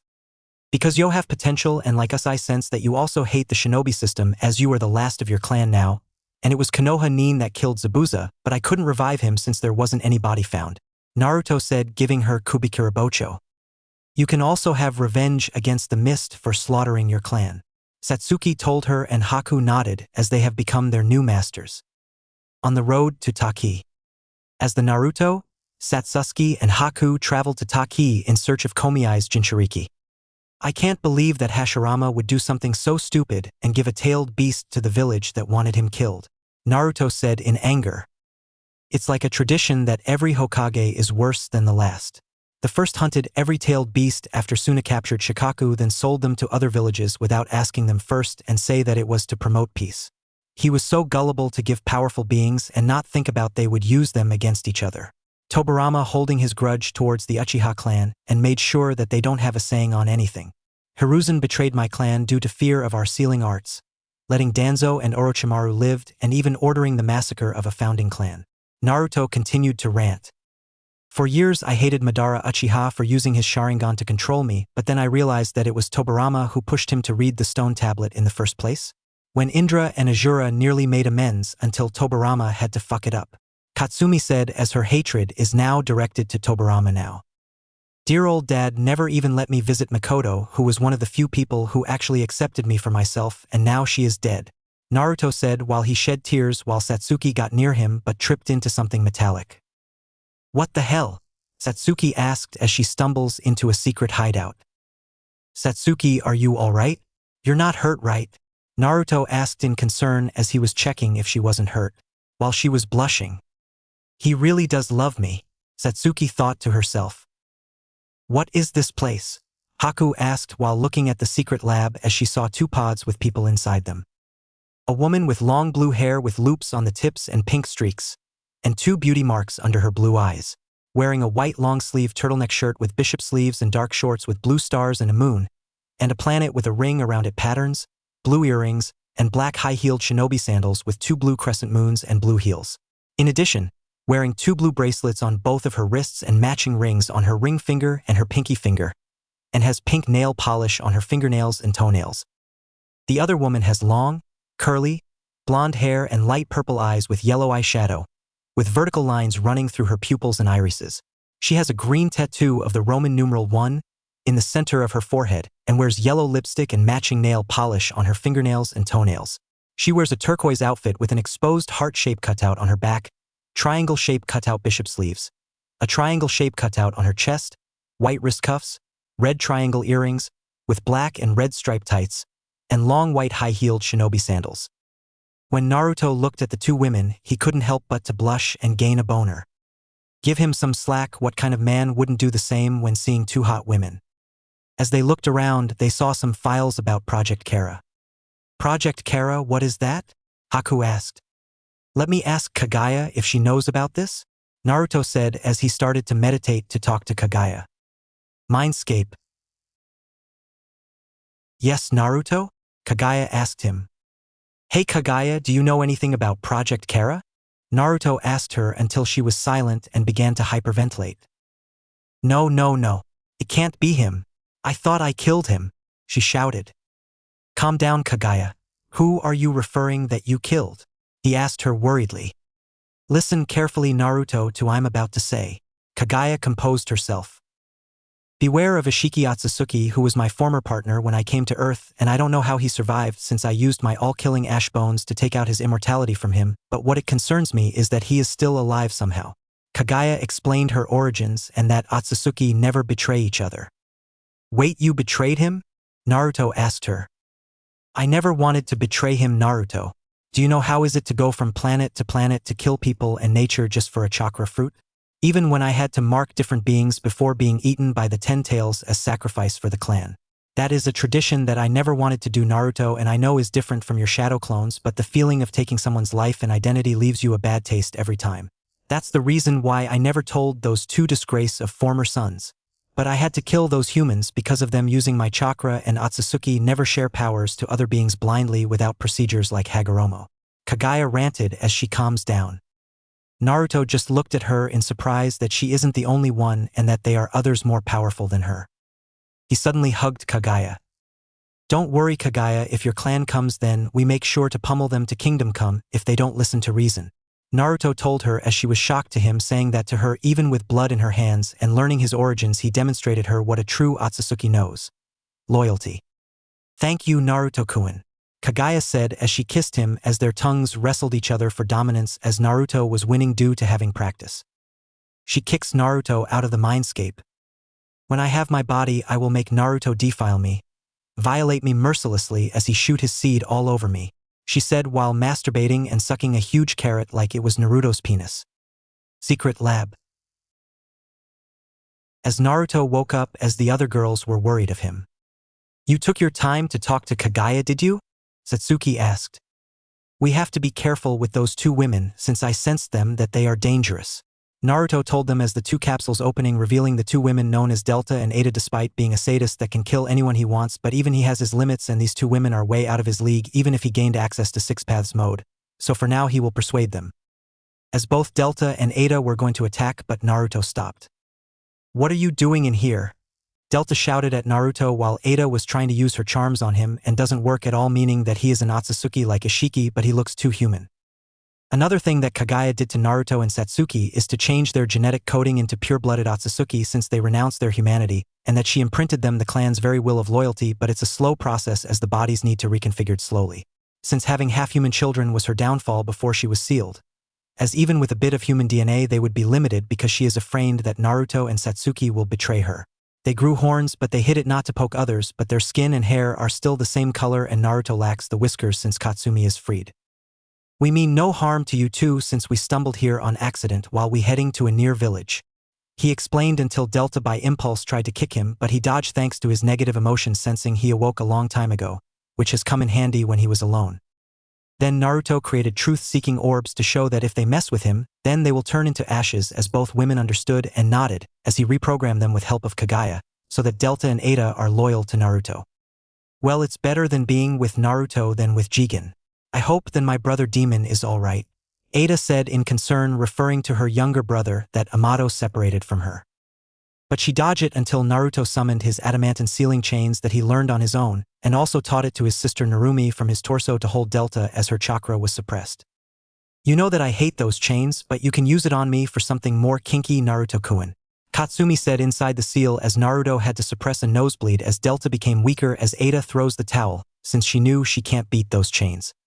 Satsuki knew that Naruto was toying with Delta plainly. I surrender, Delta said with little pride she has that you can hear a little moan she made when some of the chains were in where the sun don't shine on her. This impressed Ada since Delta was excessively impulsive and having a nasty temper like an Uzumaki. Just spare us and help me save my brother Demon, Ada said while Naruto can kill them now but he programmed to be loyal to him, and they look that they can beat a high-rank Otsutsuki in taijutsu like Kaguya told him since most Otsutsuki don't train at all since they take the life of others trough the 10 tails. Unlike a certain war hawk, Naruto knows potential when he sees it and would not suppress their emotions since without emotions, there is no free will and cautiousness. Okay, I will spare you too but knows this. If you betray us you will not live longer, Naruto said as he coated his right arm with lightning chakra and it made bird chirping sounds meaning that it was the Chidori, an assassination technique that Satsuki taught him even the Raikiri and Kirin when he taught her his god split cut. Delta felt tiny that a kid could be more powerful than she is that he was holding back and felt compelled to him. Women like man with power. As they all left the lab heading towards Taki as Satsuki used Jinjutsu on a Takin-in to guide them to the village. Meanwhile, Konoha. After Narumi dealt with Kushina she explained Anko that she left her former family and Anko decided that she will live with her because she sees potential in Narumi that reminded her of herself before gaining the curse mark. She now has an admirer by the name of Maru who was hiding inside a square box like it was a rock, which failed.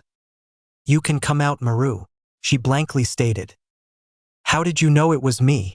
He asked as Moegi and Udon appeared. A ninja has to be agile, vigilant and never show your full skills, she told them just like her brother Naruto told her. Narumi sensed the three kids' chakra and saw their elementals' affinities, but what surprised her the most is that Maru has wind and fire, Moegi had water and earth and Udon has water and wind. However, what amazed her the most their affinities are balanced with each other meaning that they combined it to make scorch, wood and ice style.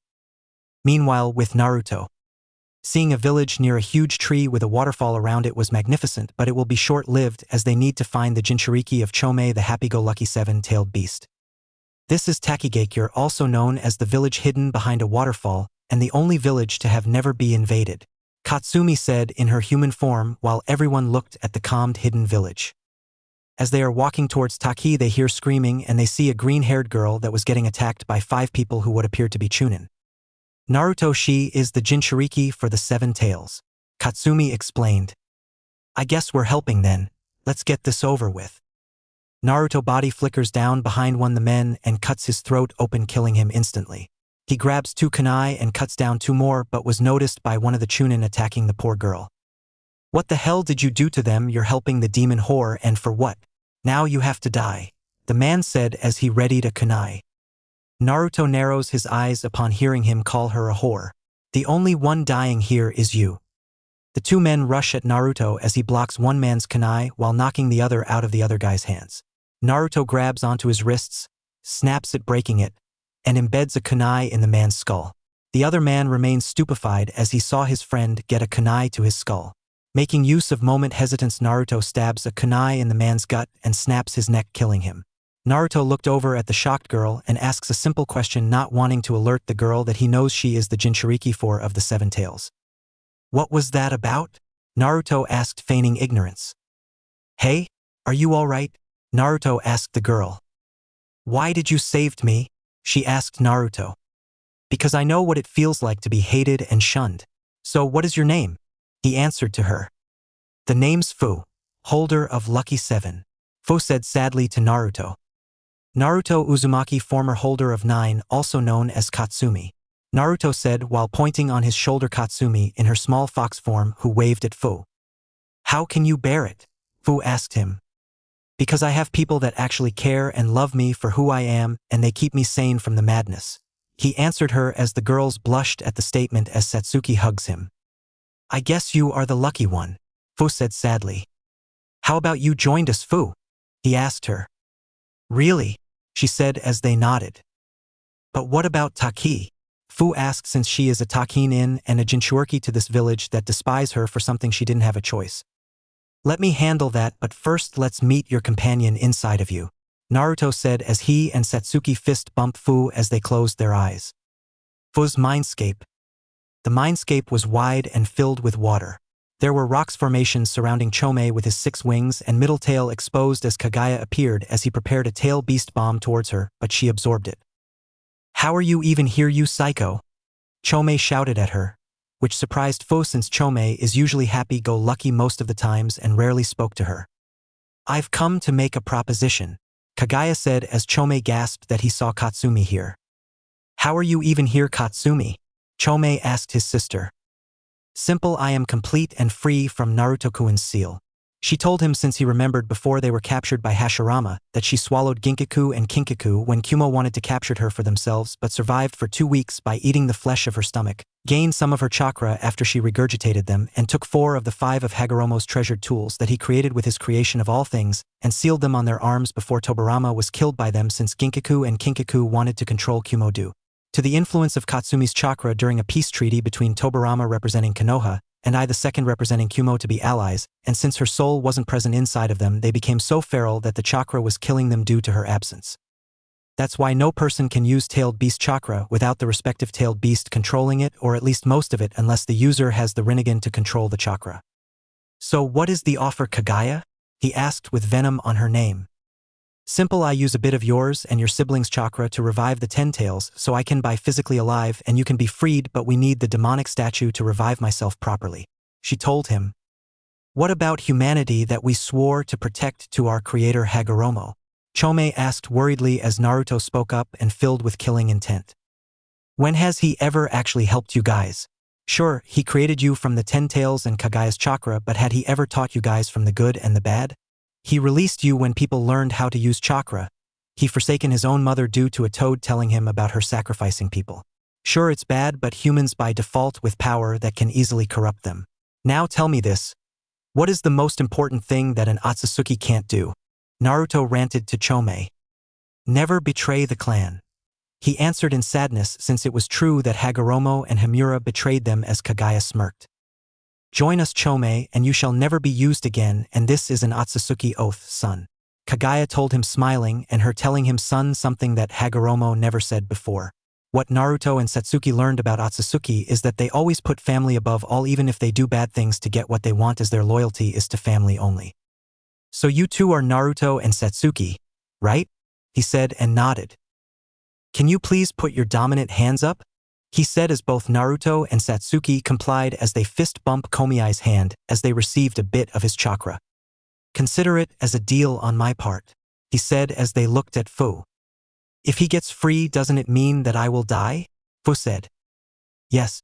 However, if you give me some of your blood, I can use impure world resurrection to revive completely without Komiai's chakra holding you back. No offense to you, Chome, he said while apologizing. None taken, Chome told him as they leave the mindscape. What it said? Ada asked Naruto. He's a guy and he agrees, Naruto answered as he helped Fu to seal all her belongings on a sealing scroll as they went to the Kage office. Later, Naruto was whistling after he persuaded Shibuki, the Takikage of the village, and by persuaded, he meant pointing him a spiraling ring towards his chest as Shibuki complied that Fu leaves the village for the sake of her happiness as the scene pans to dead Taki Nins hanging upside down under the huge tree as blood falls into the lake, turning it red. Before he left, Naruto took Shibuki's valuables like their forbidden scroll and artifacts as he wanted to take the hero's water but is worthless due to having access to six-path sage mode already, but took it out of spite as Satsuki used Genjutsu to erase Shibuki's memory of them being in his office as they leafed fake scrolls and artifacts using the creation of all things which Naruto could use since he can use Inyang style so that they think they weren't stolen. I wish to have the Sharingan just like you, Satsuki, Naruto said with a bit jealousy since he was awful at Genjutsu. How about this? If we find the masked man, you can steal his Sharingan, so how about it? Satsuki told him as she kissed him, and he grinned maniacally as they killed more Taki Nin to hang them upside down at the huge tree. She doesn't care that Naruto killing people since they already accept him, for he truly is someone who puts his new family first and would do anything to protect even if they don't admit it. Fire style.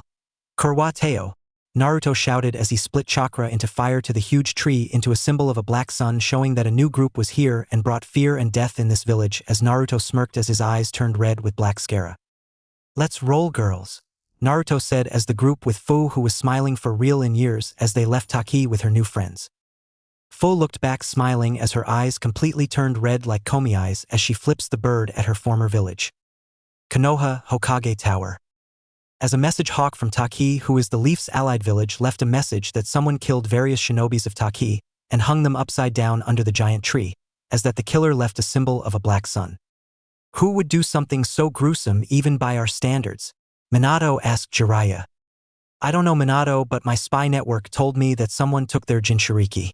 Maybe it was Kakuzu, Jiraiya said. If it were him, then he should have taken their hearts intact, Minato answered back. Aside from that, when will I do the 3-year journey with Arashi and Menma? Jiraiya asked his former student. After the Chunin exams, Jiraiya, Minato told him. And teach them right, Jiraiya. More specifically, everything you know aside from them controlling the Kyuubi's chakra. If not, I will tell Tsunade what really happened to Nawaki and Dan, Minato said threateningly with his signature kunai in hand, as Jiraiya gulped but smirked. Well, you don't want Kushina to know what really was the cause of the Uzumaki clan, wouldn't you, my former student? Jiraiya retorted at Minato smugly as he left the office unknown to them as a small snake heard the conversation and poofed out. Meanwhile, with Naruto. As the group neared Suna, they saw a bandit camp near the border of the desert. With Naruto wearing a mask to conceal his identity, Menma's mask from Road to Ninja, and Satsuki wearing an ornate skull mask that all but concealing her mouth, Maria Calavera's skull mask, since they are not shinobi anymore, while Fu wore a visor to cover her eyes. Naruto using creation of all things since it can be done by using Inyang style, since Naruto has 6 paths chakra that won't kill him due to now being an Otsutsuki, and created all the masks except for Haku, Delta and Ada, since Haku already has one and Delta and Ada wear robes to cover themselves. How come you two can stand the heat? Fu asked since she didn't see Naruto and Satsuki sweating. The answer to that is that we are now pure-blooded Otsutsuki, and we can withstand any weather easily, and we don't even need to breathe at all. Naruto explained to them sans Delta and Ada since they know about Ishiki. So where is the Jinchuriki of Suna? Haku asked while drinking water from a canteen she brought.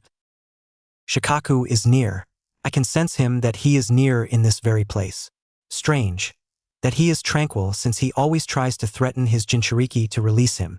Katsumi said since Shikaku is too prideful and short-tempered than her now that she is free from her seal. As they near the bandit camp, Naruto cracks his knuckles and neck to start a killing spree until they saw sand floating towards the bandits, as each one were surrounded by sand into balls. Sand binding prison, someone said as all the bandits that were deaf due to someone made their ears explode so they wouldn't hear the sand moving as they were crushed inside, while some had their heads sliced by the sound waves. One tried to escape but was tied up with a johio, and the girl mummified the bandit with a flaming orb. Naruto saw 3 girls, one who has shoulder-length red hair, beautiful eyelashes, toned body with luscious curves, beautiful sea-foam green eyes, a pair of low D-cup breasts, plump ass, and a sand gourd on her back with her headband as a belt. The second one has straight chin-length brown hair, dark eyes, fair skin, pair of C-cup breasts, fair ass, wearing a blue-green blouse that hung off her left shoulder, a white and pink sleeveless shirt underneath, a short yellow scarf tied around her neck, black short skirt and her headband on the neck. The third one was peculiar, who is fair-skinned girl, high D-cup breasts and plump ass with blonde hair that it is straight and reaches her thighs, which is mostly covered by the hood of her jacket. She has a large bang that partially covers her forehead protector, has gray eyes, which are accented by red markings, and she wears pink lipstick. Her attire consists of a dark red full-body suit, which is worn under a lavender jacket with a large hood, as well she is wearing headphones. Her hood and jacket are worn to protect her from dust clouds and the heat. She also wears black gloves and bandages around her ankles and right thigh. "Way to ruin the fun, don't ya?" Naruto shouted as it attracted the attention of the 3 Suna girls, as Gaia commanded her sand to attack Naruto but retreated back into the gourd. "Why did father didn't kill him?" Gaia said surprisingly. "Father? Since when he is a paternal figure," Katsumi said, which surprised her since Shikaku was too arrogant to be a paternal figure. "I heard that." Shikaku's voice was heard from Gaia's seal. "Who the hell made this pathetic excuse of seal who should be killed? Take its liver to dip it in hot oil and feed it to their family?" Naruto said since he was an Uzumaki and sealing arts is in their blood, and seeing this sorry excuse of a seal pissed him off. Chio, Matsuri and Yodo blankly stated. "She only did a glorified storage seal and gave Shikaku all the control, but I don't see her going crazy?" Naruto asked them. "That would be us. Ever since when we were kids we always saw Gaia alone, not even with her older siblings. Even we were shunned by almost everyone since they saw us as out of place too due to our bloodlines, since I have sound style and Matsuri has scorch style like her aunt Pakura." Yodo said to Naruto since in Suna the higher-ups hate her, since she has the potential of becoming Kazekage but would never elect a female Kage to lead despite her aunt having an isolated life in the village despite being loyal to it. Yodo is a descendant of Bunpoku, something that Shikaku sensed in Yodo, but she hated on becoming a priest since it's not her style. "I understand that since the Jinchuriki and tailed beasts are not weapon but beings who have feelings and ambitions. But the question is, how is that Shikaku is not rampaging now?" Naruto told them as Gaia was amazed that someone could relate to her. "Well, is because we met him before inside the seal," Matsuri said since the group seemed trustworthy, especially Naruto. "Come again," Katsumi said since this surprised her since Shikaku would never do that unless he was threatening them too. Flashback a few years ago. Little Gaia was alone playing with sand in the park when a boy threw a ball near her and caught to gave it to the boy, but the sand on her gourd reacted violently and scared the boy away, which saddened Gaia. 2 particular girls got near her and waved their hands to say hi to her as Gaia was looking around and pointed on herself, and they nodded. "Do you want to hang with us?" Matsuri asked Gaia, who stood there and cried as they came near, but Gaia's sand didn't react. "No, please don't come near me," Gaia shouted as she shed tears while the 2 girls were near her unarmed. There no need to cry. What is your name?" Yodo asked Gaia while hugging her. "Gaia," she answered back since it was foreign to her to be hugged, that not even her family never hugged her at all due to something. Inside the seal. "I sense someone familiar to me," Shikaku said from inside the seal as he made Gaia spit sleeping gas from her mouth. Outside, the 3 girls suddenly became drowsy as Shikaku cackles, as he will finally meet his jailer and her new friends just to scare them. "Where are we?" Yodo asked as they woke up on water as it was endless and saw little rock peaks, bigger than the girls, around a giant raccoon dog made out of sand and strange marks. "Finally, my jailer as awokene?" Shikaku said towards Gaia as Yodo recognized Shikaku from her mother's stories about her great-grandpa Bunpoku. "You're Shikaku, the one-tailed raccoon," Yodo said, pointing at Shikaku, who facefault about being called a raccoon. How dare you call me a raccoon? I am a tanuki, you sexy monkey? He shouted as he tried to attack Yodo until he saw a giant flaming orb in front of both as the saw Matsuri controlling it. One more step and you become pure crystal. Got it. Matsuri told him with a voice of maturity as Shikaku huffed and went back to the rock formation, since even if he can be dead for a year, being in crystal is like being the 10 tails again. All you humans are the same, with using our powers to just kill each other ever since Redo captured me with his platinum sand and sealed me in a teapot when I wanted to be alone. He shouted as Gaia began to cry again. Then he looked at Yodo again as he looked at the closely, not like a pervert, as he laughs again. I can't believe that the old man actually has a descendant, he said to Yodo. Me? Yodo asked. Yes, you, as I can smell a bit of bunpoku within you. Shikaku said, as a rule from the Kages is that the Jinchuriki has to be someone from the same family as the Kage or a loyal friend, as Bunpoku was the father of Redo, which he disowned him for being his Jinchuriki and erased all documents of their relation, but tailed beasts always remember. To Yodo it made sense, as she always wanted to learn sealing arts to incorporate it on musical instruments, but Suna has been low on funds ever since Konoha have been accepting more missions with cheaper prices because of Hiruzen Sarutobi. That's technically somehow makes us family, Gaia, Yodo said as she looked at Yodo with a smile on her face, as Shikaku looked at his hands that formed two kanjis, accept and heart, on the palms of his hands, and looked back at the three girls. I won't mess this up, Shikaku thought to himself. End of flashback. So you guys are lucky to have each other, and I envied that before, he said as he looked at Satsuki, Katsumi, Haku, Delta, Ada and Fu as he smiled.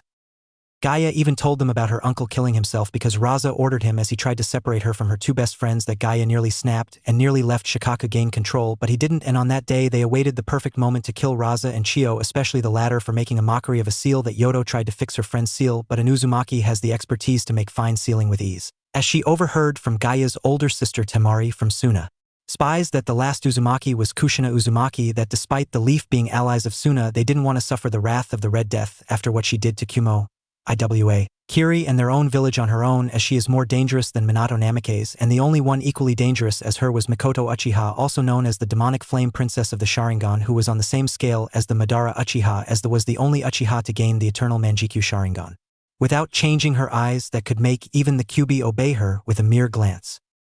If you guys need refuge, you can come with us to Suna, Matsuri said, and Naruto accepted it.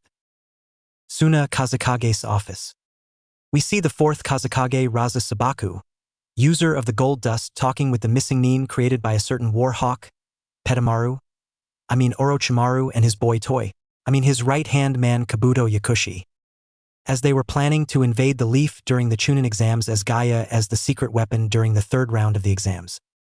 Unknown to them, as Naruto was hovering invisible as he heard the conversation and smiled evilly as his eyes permanently turned green with black scara as he finally embraced his darkness. Interesting, Naruto said while smirking as he explained to his group, now dubbed Black Sun, with now Gaia, Matsuri, and Yodo joining, as they heard about Orochimaru's plan to invade Konoha. As Satsuki saw those green eyes that send her shivers, and then she feels arousal, while inside Naruto's former seal Kaguya is seen masturbating again as she felt Naruto's true power. Fucking yes. I want him inside now.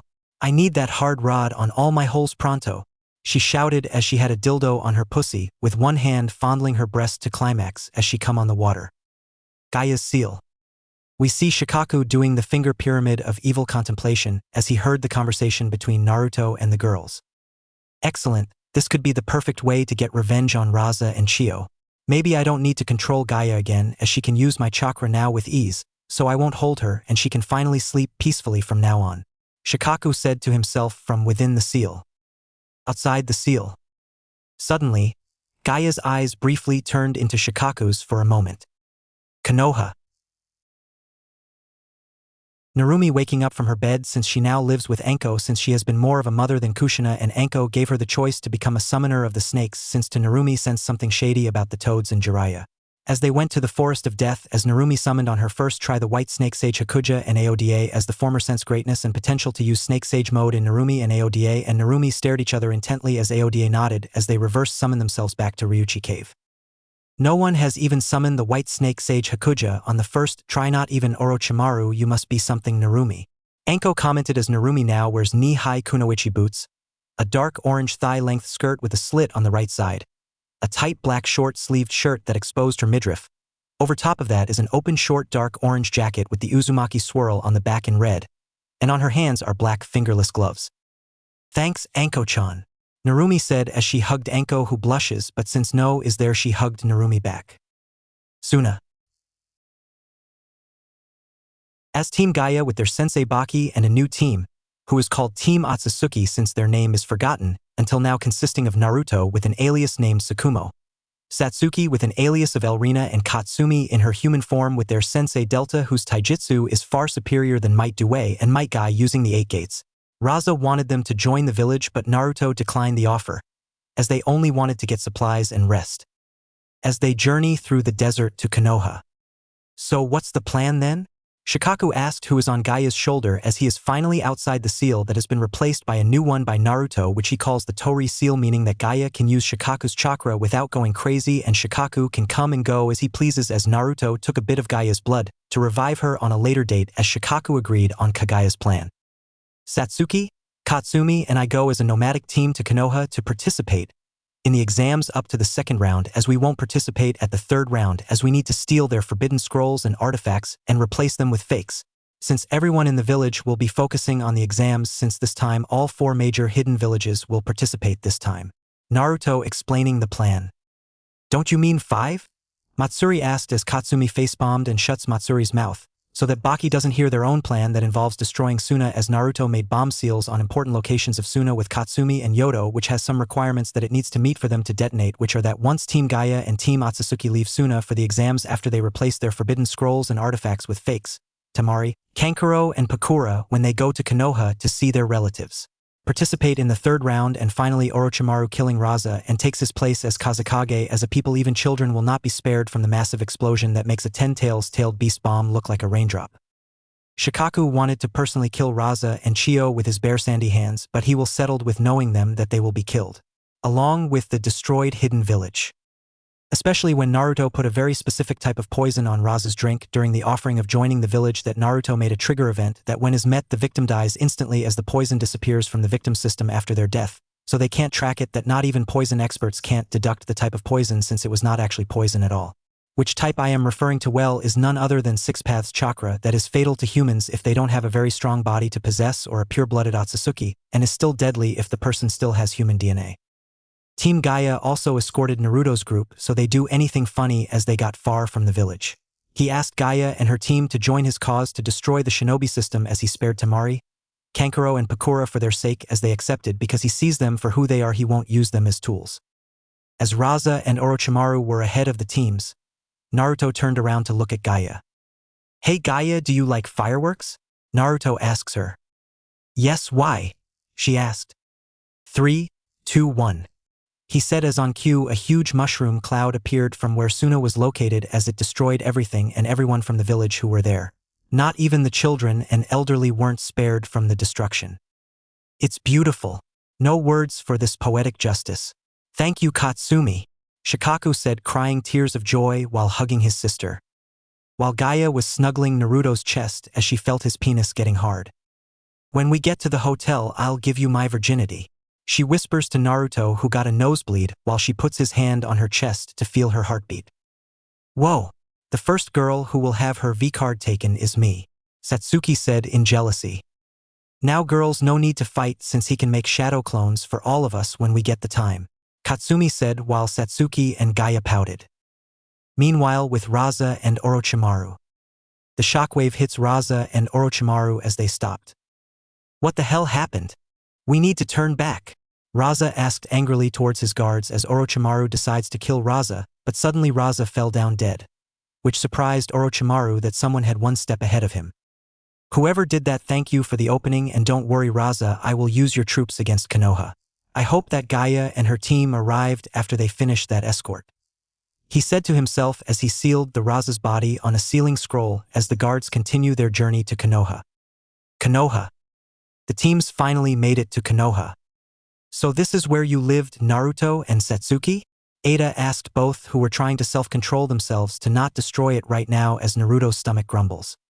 Let's first eat at Ikaraku Ramen since I'm starving for ramen, Naruto said as heard the girl's stomach grumbled too. And I'm not the only one, he said as they blushed and then went to buy ramen too. Ikaraku Ramen. Since the Kyuubi attack was mostly minor, they renovated the stand into a restaurant, the Boruto appearance of the ramen restaurant. As Naruto's group entered as normal customers, Naruto always went there to eat after they villagers beat him up as ramen also calmed his nerves. As Ayam appeared looking at the group. Ayam was a jonin before she retired to work at her father's restaurant due to suffering from PTSD about dying without knowing that she is keeping Naruto safe from harm, and when she heard that he and Satsuki died during their first mission she got the worst depression that she wanted to kill herself just to be with him but Tucci, and her mom told her that Naruto doesn't want this as she stayed strong for Naruto and to never give up. May I take your order? She asked not knowing it was Naruto and blushed due to his presence as other people see him and returned to eating their ramen. Would you like tables or stools? Ayam asked him. 11 stools for my group please. He answered and she nodded as he paid the ramen using Jiraiya's credit card when they bumped into him and changed his books into Boy Love Boy without even checking it. As they began to eat their ramen with Naruto's mask having a function to eat without taking the mask off at all, they see Naruto and Satsuki's former academy teacher Irika as Naruto hissed at his presence, since he always took Naruto out of class, when he only asked a simple question that he is left outside until Satsuki took the job to tutor Naruto. He also saw his sister Narumi grown a bit with her friends Konohamaru, Moegi, Udon and surprisingly Hinata's sister Hanabi eating together with Anko too. He smiles at the scene since his sister has found friends to trust her. Suddenly, Irika started to flirt at Ayam who always denied his advances, since she can feel that Naruto is alive somewhere. Not noticing that she talked to him already and now glaring intently at Irika as if he is trying to melt his brain. Irika, do not make me throw you out. One more burst and I'm banning you from the restaurant, Tucci told menacingly at Irika. I just know that Naruto and Satsuki are alive, I can feel it, Ayam said. Just give up, Ayam. Naruto and Satsuki are dead for months already and there was proof that they died. Wait. Don't tell me that you loved that brat that always failed the classes, or are you losing it? He was 6 years younger than you, Irika spouted, as it was the last straw for Tucci since he considered Naruto like his son and part of his family. As the team from IWA had enough of Irika ruining their mealtime and the Kumo team telling him to shut up, then something unexpected happened. Get over here, a female shouted, and it was Narumi using her sealing chains to hold Irika and throw him out of the restaurant. That's my sister, Naruto whispered to Haku, and he was proud of her as 3 individuals entered the restaurant as Naruto and Satsuki groaned as Naruto sensed who it was. A boy that has curly black hair and gray-blue eyes, his hairstyle looking like a seaweed. His casual clothing consists of a white and black jacket with the Uchiha clan symbol on it, a black shirt and blue jeans. He wears his headband on the forehead. This is Shin Uchiha, is also Satsuki's younger half-brother from an affair between her dad Fugaku and a civilian woman. One is a curvaceous girl with hip-length peach-pinkish hair with bangs swept to the left. Has green eyes.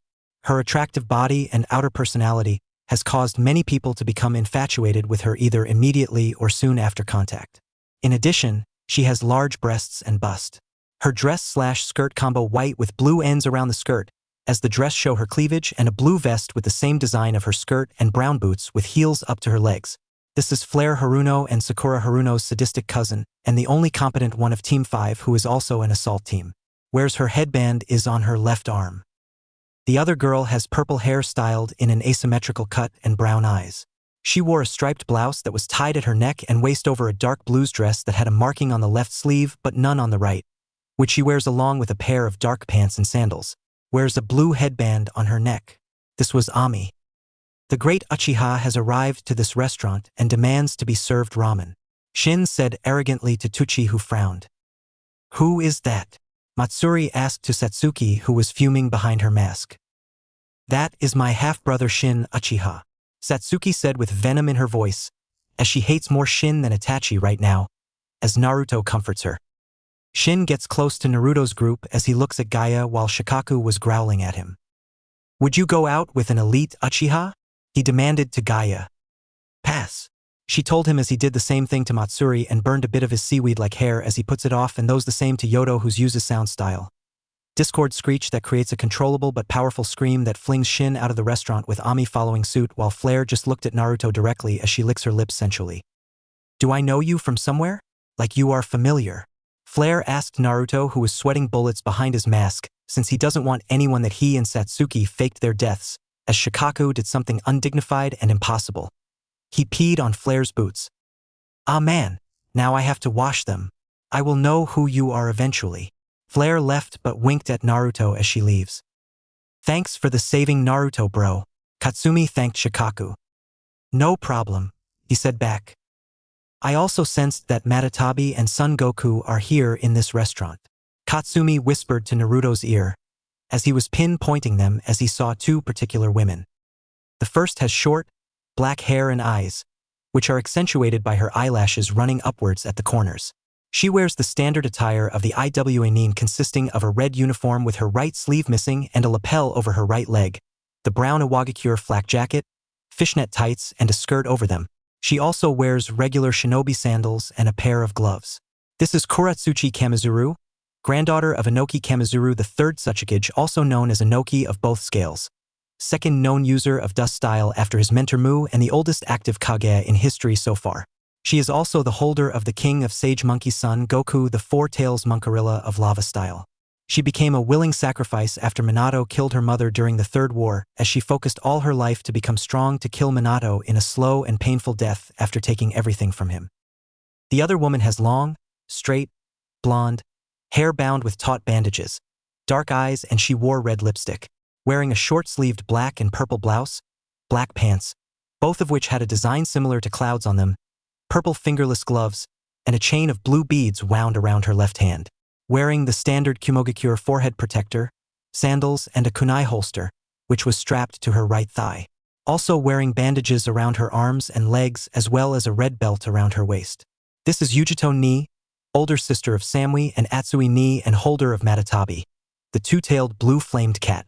She became Matatabi's jailer since she was 2 years old, but all of her fighting style heavily relies on Matatabi, and that the council is finding an excuse to get rid of her and put Matatabi on a more controllable person like her sister Samui, who is her genin student along her friend Karui and Omoi.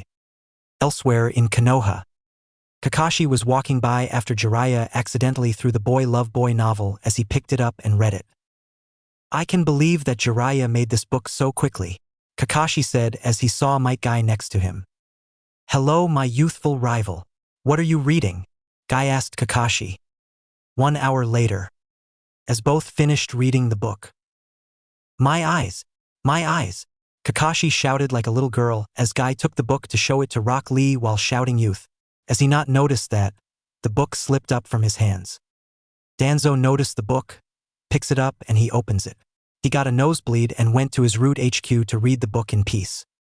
Danzo was giggling on the way as everyone saw him showing emotions and thought it was a genjutsu.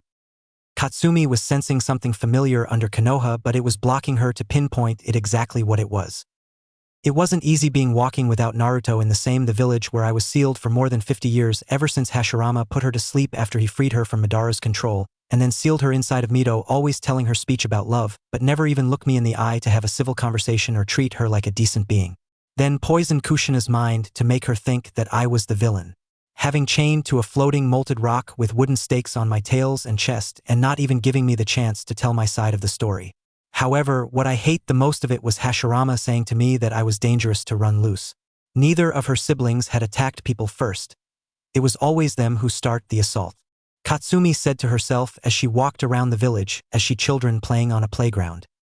So pure and innocent children that they think that being ninjas is about being heroes to the village and saving princesses. All they will await is death for them. Their team could be killed or are raped by one another. You know what? Kaguya was right. Hagoromo and Himura never deserved their love for what they did to their own family. So that is why we will destroy the shinobi system and destroy those who oppose out ideals, no matter what, as this is for the children to have a future of less bloodshed. Katsumi with conviction as she turned gold with black lines and symbols. As of now, she held no love for Hagoromo at all, especially for what he did to his biological sons. Meanwhile, with Naruto and the girls, sans Katsumi, were at an expensive hotel once again using Jiraiya's credit card. For being a Sannin, he doesn't check if something is missing until way later. As he paid the manager while transformed as Jiraiya ever since Kaguya changed Naruto and Satsuki to pure-blooded Otsutsuki, and with his already dense chakra his transformations are more realistic, but this time with his perfected chakra control, He can create powerful illusions that can affect others, and unlike Genjutsu, it can't be sensed nor dispel until Naruto dispels it, and it even affects cameras too. Only Naruto's girls know that it's actually him. Since it was time for Naruto and Satsuki to take their virginities along with the other girls, as they were shocked except Satsuki to see the enormous penis of Naruto until Gaia asked, "Will it hurt?" She asked while blushing as Satsuki inserted it on her pussy while moaning. "It will at first, but then it will be a worth, and since you aren't a Jinchuriki and Shikaku and Chome are freed, as you and Fu won't die from extraction." Even the adults Delta and Ada were amazed by the size of it as Naruto creates seal-less wood clones, as each one's made the chakra chains. Unlike the golden-colored ones, they were eerily black and green-colored with the tips covered with water and lightning on a low setting, and it was an achievement since no Uzumaki has ever added an affinity to the sealing chains due to their near extinction at the hands 5 major villages. Kaguya spilled that secret to him and Satsuki, as he was surprisingly calm, but he released a killing intent the size of a 10-tails after she told him that all 5 major villages, even the minor ones, destroyed his former homeland, while Hiruzen told everyone that they came late, but the truth was that they were there to also kill Uzumaki just to have Kushina so that Konoha have full ownership of Katsumi back then, and what's more surprising is that Minato was told about it and had the gall to accept the Hokage position and other secrets that she was told by Black Zetsu. That Katsumi and Satsuki had to hug him tightly just to calm him down. As the girls were begging for more fucking as practically the entire nations, as it was causing minor earthquakes, as the people heard their moans of pleasure as a few things happened. Kuratsuchi was masturbating in her hotel room as Inoki was complaining about his back again on the floor. Matatabi meowing at Yujito to find the lucky guy for Yujito to have kittens of herself as said woman was blushing. Shikaku and Chome fist bump each other as their kids have grown up. Orochimaru in a BDSM suit, with a tied and gagged Kabuto moaning in pleasure at serving his lord and savior, using his long tongue blowing his penis while used a snake to insert it on Kabuto's ass. Guy and Lee shouting youth. Out of nowhere. Aoi with his in my youth crap. Mei threatening him as always. Chojuro quivering at the sight. Unruly I hitting trees while using his lightning cloak. Be trying and writing more rhymes. Shino's bugs were scared. Tsunade drinking sake alone while crying. Danzo reading Boy Love Boy as he giggles. Kakashi playing with his kunai at home. Manda saying nice. Gamamaru coughing on opium. Elsewhere 2 girls wearing black cloaks with red clouds were making out with each other. Somewhere under Konoha a few red-headed women felt an Uzumaki man giving girls the fucking of their lives, and that a certain girl was holding a baby with black hair who smiled. Inside Naruto, Kaguya banging at the cage to get out. She can get out but she just acting, and complaining that the carrot isn't working at all. For Kami's sake. The carrot isn't helping, she shouted inside the cage. The Shinigami looking at a mirror Naruto's activity with the girls. I wonder if my dear Frigga will be interested since my older brother can't satisfy her, the Shinigami said to herself. After the massive fuck fest, as the girls were limping, they got the idea to go to the hot springs as Gaia, Matsuri, Yodo and Fu were excited since in Suna there were not hot springs and no one even let Fu enter the village in Taki. They asked Naruto if he wanted to join, but he said later as he wanted to walk around a bit. As he left he bumped into Tsum and Hana who were running errands as they apologized to Jiraiya, as they asked him if he could visit their compound as he nodded. They just say that they were in Nirvana. A bit later, Kiba came home with Akamaru as he noticed Lord Jiraiya coming out of his house smelling as if he had sex. See you later ladies. I got an appointment at the hot springs. Jiraiya said to the 2 Inuzuka women who were smiling and limping. See you later, master, they both said to him as Kiba neared the house until his mom stopped him.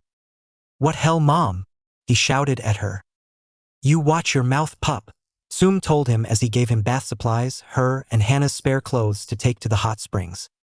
Come on, mom, I'm freaking tired and that's like 6 miles from here, Kiba complained as Tsum glared at him.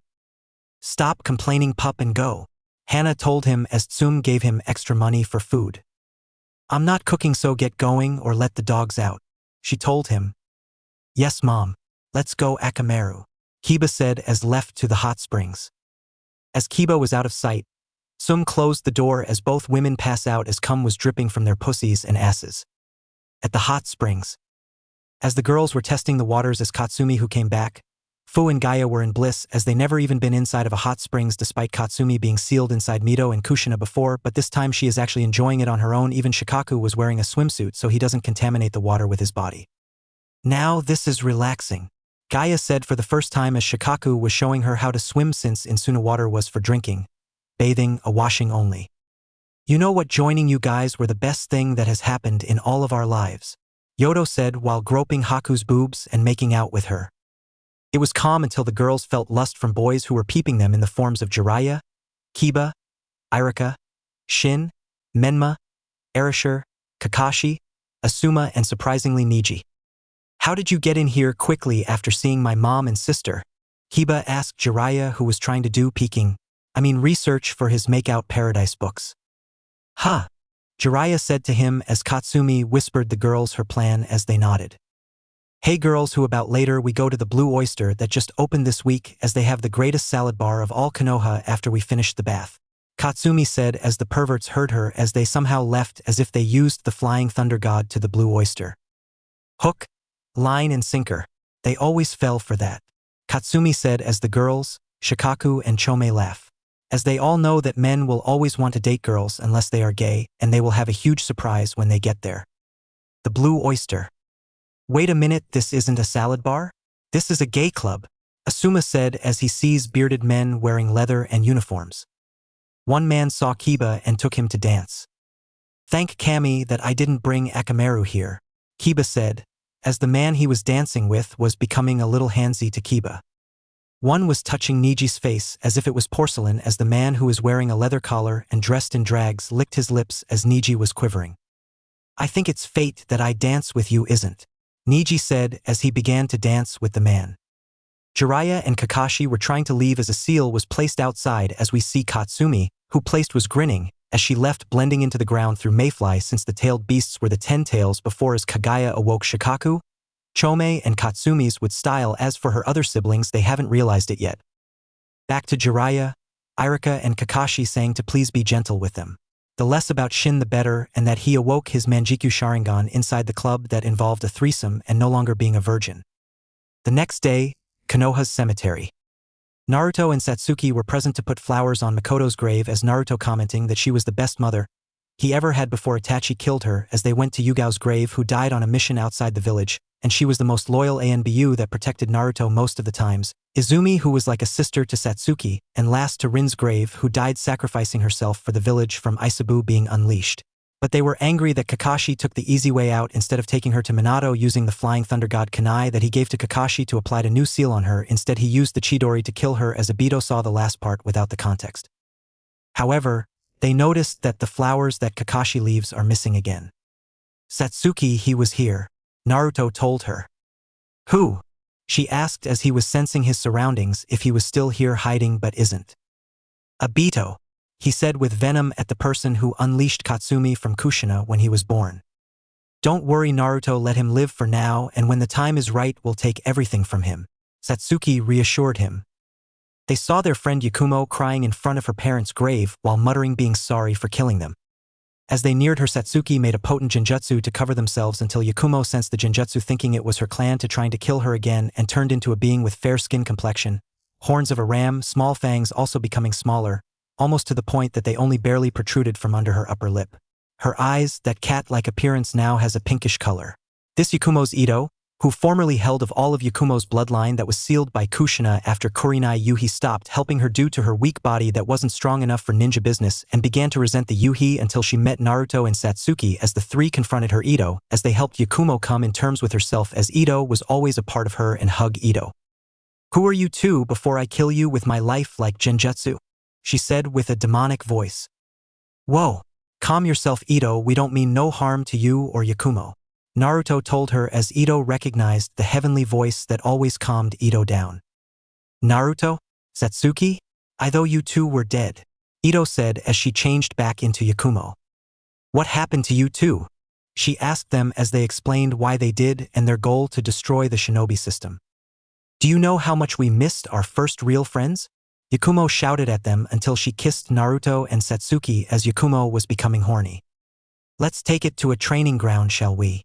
Naruto said as they traveled through the shadows onto an empty training ground as they began making out more roughly as Naruto made a shadow clone for Yakumo/Ito for fuck her hard, then made two more so fuck their asses while the girls were kissing each other. Unknown to them, Flare was watching the scene while jerking off. I knew that Naruto and Satsuki were alive, she said as she went back into the darkness of the forest until Naruto and the clones felt a shiver. Why did you stop? Yakumo asked but resumed harder. I felt that I have a stalker, Naruto said ominously. Said the one who made an orgy yesterday, Satsuki said between pants. That was you guys? Yakumo said while they looked bashful. Damn, you have to have unlimited stamina to do that, you lucky bastard, Yakumo said. With Narumi, Hokage Tower. Narumi was filled with rage as she went with Anko as Minato and Kushina showed them a document stating that Narumi will marry Shin Uchiha when she becomes 18. This angered further Narumi as her hair floated like 9 tails but transformed into 9 black mambas hissing at Minato and Kushina. How dare you do that to me? Narumi said angrily at them and saw Anko using her cursed marks with Minato and Kushina telling Narumi to stop the bullshit and come back to them. Sorry, but you signed the adoption papers to Enko Mitarashi that I sneaked in when you were working, meaning that you don't have the right anymore since you both signed it without the need of Genjutsu, as my full name now is Narumi Uzumaki Mitarashi. FYI, Kanahamru is my boyfriend. Narumi said, showing the adoption papers with Minato and Kushina's signatures as both her and Enko leaved as one of Narumi's snake hair blew a raspberry at them while flipping them off. First part of the Chunin exams. As Team Gaia and Team Otsutsuki are complete and ready to take the exam as they waited for the show to start. Where the fuck are? I will kill Shin if I miss my Naruto-ku in time. Naruto shivered that someone mentioned him, and also kill Ami if she doesn't shut the fuck up about Shin. Flare said angrily while waiting for the last loyal Uchiha. As Team 10 were already present as they only saw Sakura without Menma and Arashi nor Kakashi as they were closing the doors for the one who are late. Jiraiya telling Kakashi to take the genins to the exam and don't blab about yesterday. I will tell Minato that we were training and fought missing means that we lost time. In the background, Kabuto was worried that the target isn't here on time for his daddy's plan. Damn forehead, what happened to you? Ino asked Sakura. Fuck off, Ino pig. Sakura retorted back at her until Lee introducing himself to Sakura as he blew kisses at her, which she dodged while Tenten and Niji have clouds above their heads. They saw a floor on the second floor saying 301. When the first part of the exam is on the third floor, the other teams, except from IWA, Kumo and Odo, who knew the Genjutsu, just stood there. As Shin, Menma and Arashi were about to shout that the door has a simple Genjutsu to drop it as Shikaku threw sand at them to their mouths and Naruto made small roots appear to suppress Menma and Arashi's former Nine Tails chakra that they still have before they go crazy since they never had Katsumi's soul to control the chakra. Morons, Naruto and Satsuki said in unison as they rolled their eyes behind their masks, as they left to the third floor. As the teams were separated into different seating arrangements while Team Gaia and Team Otsutsuki were relaxed as Naruto will start the plan just as the proctor introduces himself as Ibiki Marino, head of the T&I department, and the most resilient man Konoha has ever made, that even Kisame can't get information out of him and neither the Yamanaka's mind jutsu don't work on him. He was about to explain the rule until Ine Byu brought a scroll to him ordering to open as he read and frowned as he ordered his men to open door to let Team 5 and 7 to take the exam. As everyone except Team Naruto and Otsutsuki, who waited for the right moment as Naruto went up front towards Ibiki, to give him the answers as Ibiki scoffed at Naruto until Naruto waved his hand at Ibiki. You will give me the answers, Naruto said as Ibiki looked at him. I will you the answers right now. Ibiki said dumbly that he gave Naruto the answer sheet as Naruto wanted to mess a little with Ibiki. What is your secret, Ibiki? I like to dress in drags and dance my booty off at the Blue Oyster Bar, and that my drag queen name is Ladybug. Ibiki said aloud as everyone looked at him dumbly, but the worst ones were Menma, Arashi, Shin, Kiba, and especially Niji, who used his Byakugan at Ibiki, who was still wearing the leather collar from the bar, and Kiba smelled sex from the hidden Chunin who were present and paled. Oh my Kami! They are all here!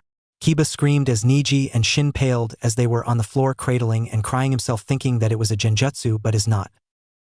It was fate that I danced with him, Niji said, who was next to Kuratsuchi as inside the Seal Son Goku was trying to barf.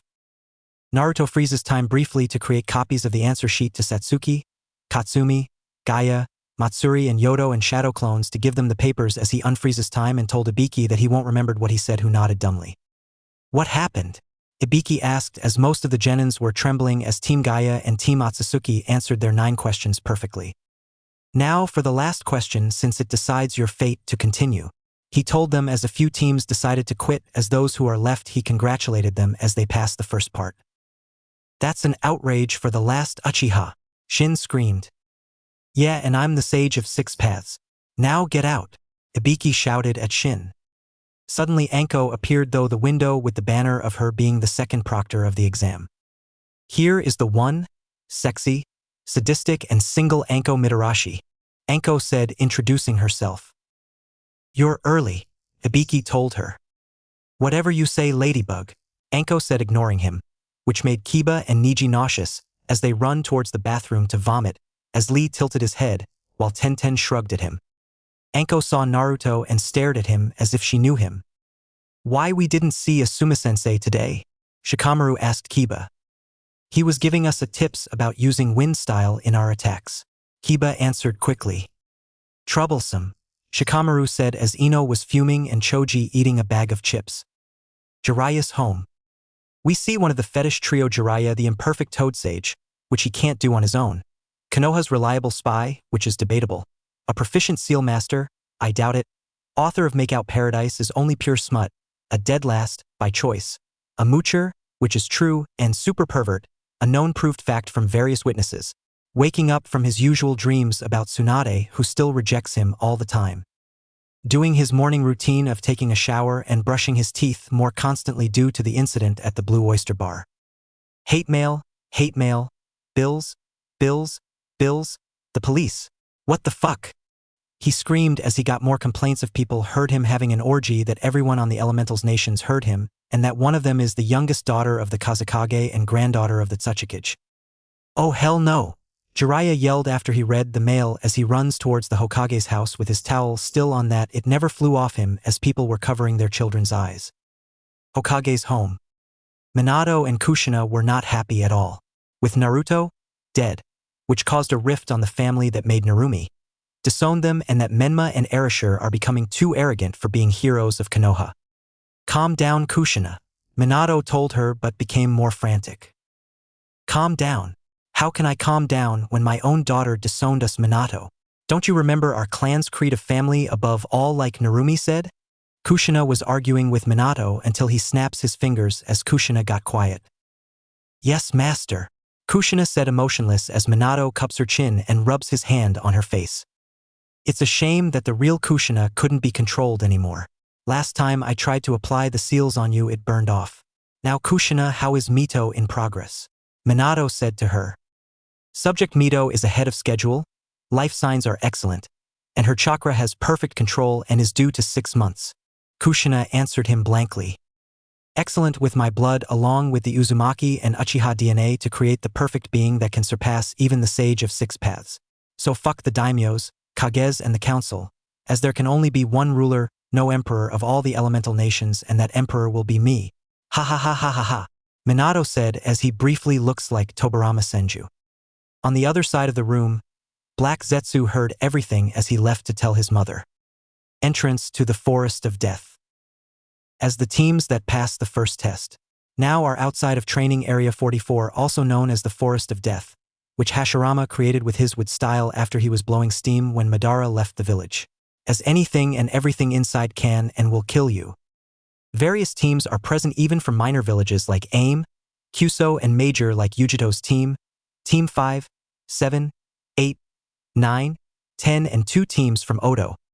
Team Odo Suzuki have seen Kuratsuchi's team as Kuratsuchi and Son Goku waved at Naruto, who waved back at them as she is with her comrades Toph, who is the current daimyo's daughter who was born blind, who was taught Earth style by the also blind Badger Mole summons, but Naruto cured her blindness and also created her visor to block her eyes when needed to enhance her other senses, and was learning to use steel style.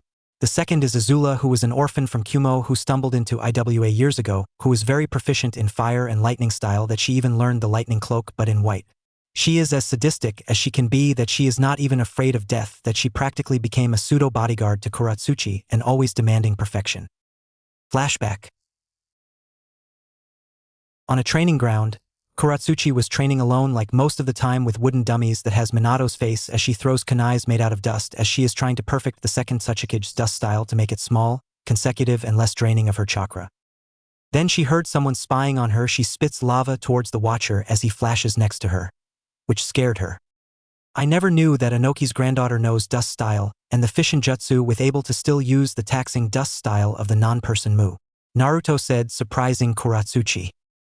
How did you know that I'm a half of myself? She asked him. I'm a sensor that can sense emotions and know the info any person just by their chakra, he told her. Do not engage combat with him, Kuro, as he has with style and can and will suppress my chakra. Son Goku told her from his seal, which made her nervous as she made a dust kunai as he touched it and absorbed it with his hand. Understood, Goku. Kuratsuchi told Son Goku, who wasn't even mad at her, which the nickname is better than just Son. You're a Jinchuriki like I was, but why you are one? He asked her. Sorry to being rude, but can I ask your name and how is that you have with style? She asked him.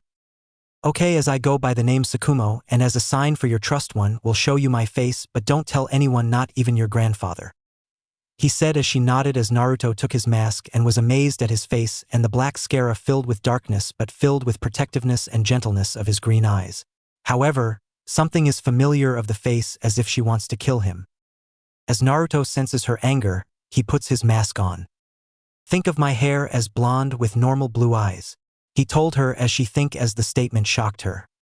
It can't be, I thought you died. Naruto Namikaze Uzumaki, along with Satsuki Uchiha. I swore myself to avenge my mother Hawatoasu when your father killed her during the Third War, but what made me snapped is that he also killed Rashi and Han, who were Son Goku and Five Tails Jinchuriki. Then it became worst when my cousin Deandra Kaboom became a missing nin after she stole the Kuchianai Shite Kinjutsu of IWA to further her ambition of explosive art and disappeared. By then I began training in secret on using the second Tsuchik's jutsus, even splitting myself to grow and learn faster when I merge back each time.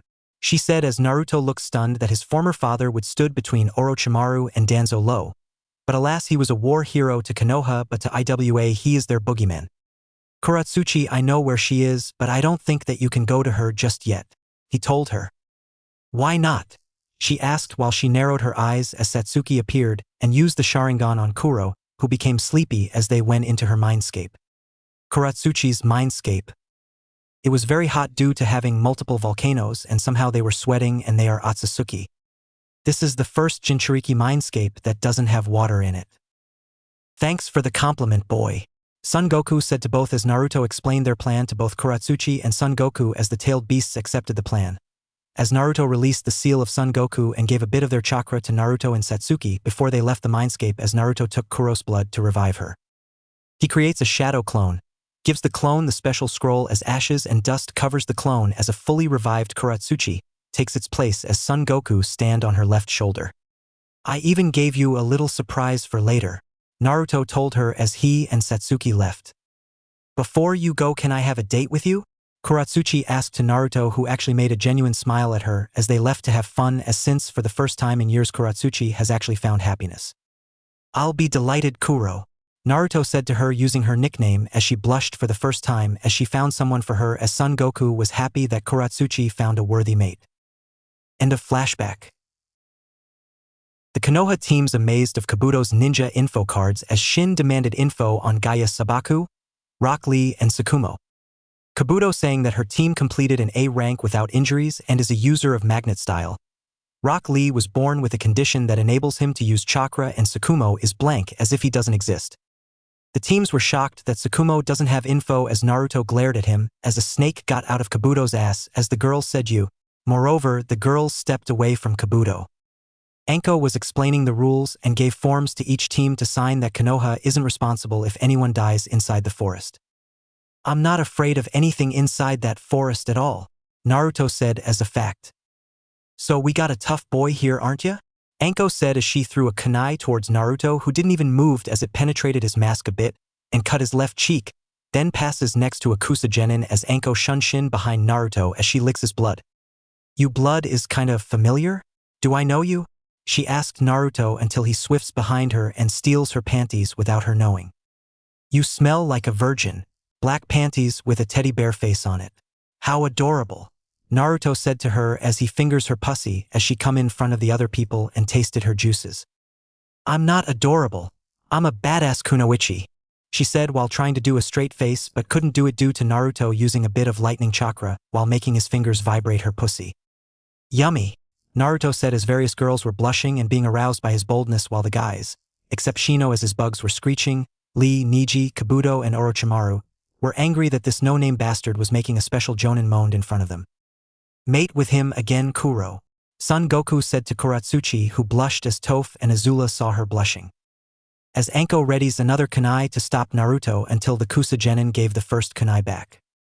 "Here is your kunai, miss," the Kusa said to Anko. "Can't you see I'm busy, you drag queen? Why don't you go to your boy toy to please you as always, Petamaru?" Naruto said to the Kusanin, who was surprised that he knew who he actually was and had the balls to insult him. "Why did you do that?" Anko asked. "Oh, come on, it was obvious that it was Orochimaru, especially with the long tongue and the purple rope, and don't confront him since that was a mud clone." Naruto whispered to her and nodded as they continue for the exam, as she gave half of the team an Earth Scroll and the Heaven Scroll to the other half, as they have 5 days to get to the tower with both scrolls, and once inside everyone is an enemy. "Begin!" Anko shouted as they entered the forest, as Naruto grinned as he got the Heaven Scroll. "Can't you create an Earth Scroll?" Katsumi asked him. "Like I said before, you need to see it before doing it for the details, and these are pseudo-summon scrolls that have a trigger requirement that it can be used when we have both scrolls on the tower." "Let's do the plan then," Naruto said. "Faked our deaths again," Satsuki stated. "Yes, but Team Gaia will kill us for the scroll, as they have the Earth, as Gaia already killed the first AIM team." Hokage Tower Archives. As Anko was the proctor of the second part of the exams, as Narumi, Hanabi, and Marukor entered the archives as they were bored and if they can find useful jutsus inside. Suddenly a black hand, Black Zetsu, pushed a big scroll from a shelf that nearly landed on top of Moegi as Maru and Udon hold it and safely put it down. "Good thing that you two caught it." Moegi thanked them as they saw the title of the scroll, Hyuga Affair.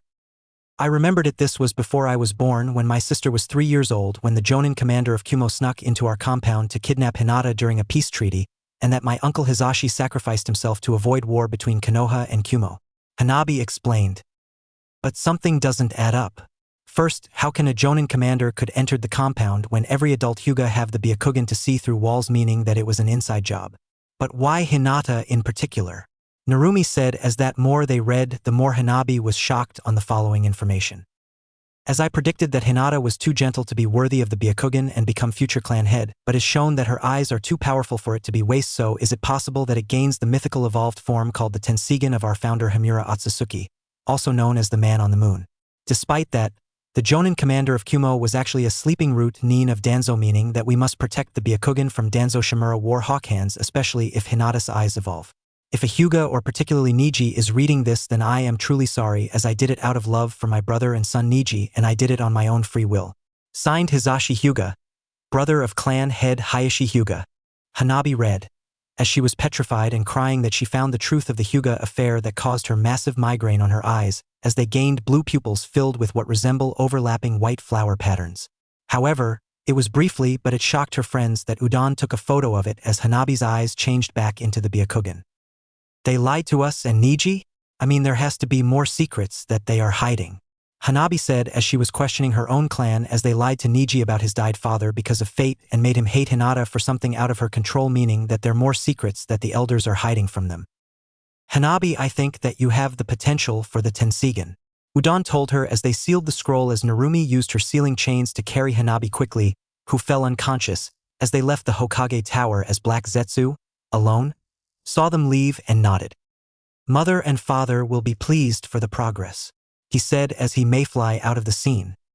As Team Otsutsuki encountered the sole female Kusa Genin alone with Team 5, as Shin Uchiha arrogantly show his Manjikyu Sharingan, Shin clones designed from Boruto, trying to impress Team Gaia again. "How the hell that boy is from your family?" Katsumi asked to Satsuki, who was glaring at Shin, who was showing his eyes at them. "How did you awoke those eyes, Shin?" Matsuri asked innocently. "Oh, it was because I saw my close one killed a few days ago." He lied to them, but it was obvious since they already knew the truth. "Really, or was it when you were at the Blue Oyster Bar? How was it when they took your first time?" Yodo said as she saw Shin paled. "Shin, what are they talking about?" Ami asked, worried. "Yeah, spit it out so I can have my Naruto-ku in time," Flare said while winking at Naruto, who flinched but sensed killer intent near. "Why do I sense dirt, medicine, snakes, death, and little boys?" Naruto asked as a giant snake appeared as Naruto put his hand on the floor as he summons one of his various summons as a Heatran appeared. "What can I do now for you, Naruto?" Heatran asked her master. "What is that? And I demand that summon right now, stranger." Shin yelled as Heat Ran used ancient power at Shin as the giant snake ate her, as she used Magma Storm to burn and killed the snake alive as she came out of the burned corpse without even Sooth. Why did you do that? Ami screamed at Naruto. He is a lost cause to bear those eyes, especially what they do to weak-to-willed boys like him, Naruto said, pointing at the unconscious Shin. Kukukuku. Well said, I dare say. The Kusagenin said as Satsuki created Amaterasu, but instead of the black flames, it was blue flames, which are the hottest ones of all flames, second to Naruto's green flames, which he can already manipulate their shape. So you showed up. I would be lying since you are only a mud clone, Naruto said as he used his hands to destroy the mud clone as the real Orochimaru appeared from the ground. How did you sense me? Orochimaru asked. When you have a powerful nose like mine to smell the times to pump your loads into your boy toy, it becomes your iconic smell, Naruto said as the others laughed as Orochimaru used his Kusanagi to stab Naruto as he holds it as it crumbles as he looked directly at Orochimaru's eyes with his green eyes glowing. Calm down, Kaguya, Naruto said to Orochimaru as it shows the sewer mindscape. Behind Naruto was something truly horrendous for Orochimaru as a giant white rabbit with Byakugan eyes and a big red eye on the forehead that is a mix of the Rinnegan from Pain in red and the Sharingan, but with 9 Tomos breathing slowly as their breath was visible like a mist. What it truly scared him was that the beast has 10 hand tails and saw on the big fluffy tail 9 different heads as he knows of the 1, 8 and 9 tails, as all 9 were also glaring at him with immense killer intent, while the rabbit head was showing an infinite amount of razor-sharp teeth at Orochimaru as the Halloween organ sound is heard in the background. Mommy, Orochimaru's mouth said on the wet floor after his body literally falls apart from the fear he has right now as his body parts assembled themselves. Is there really a 10 tails? He asked to himself as he was forcefully thrown from the mindscape as Kaguya transformed back into herself. As he was near Shin as he wanted to mark him, but the image of the 10 tails made him lose concentration as he accidentally marked Shin's tiny penis as Orochimaru spits pubes, but he got what he wanted to do as he left. Well, that was unexpected, Naruto said as he was holding the Kusanagi as he sealed it on his arm for later use, seeing that Orochimaru added an explosive poison to Shin's cursed mark, and since he wants a Manjikyu Sharingan but he already wants a Betos since he is not worthy to have Kamui since Satsuki's Manjikyu already have those abilities since they are like Indra's eyes.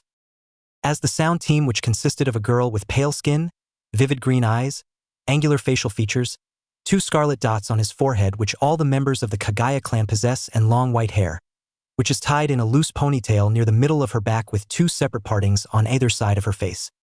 Wearing a specialized version of the traditional Otonin ensemble, consisting of a light lavender, loose-fitting, long-sleeved, zip-up shirt, black pants cut off around mid-calf, bandages wrapped around her ankles and her high D-cup breasts, traditional shinobi sandals, and a purple, rope-like belt tied in an inverted bow around her waist.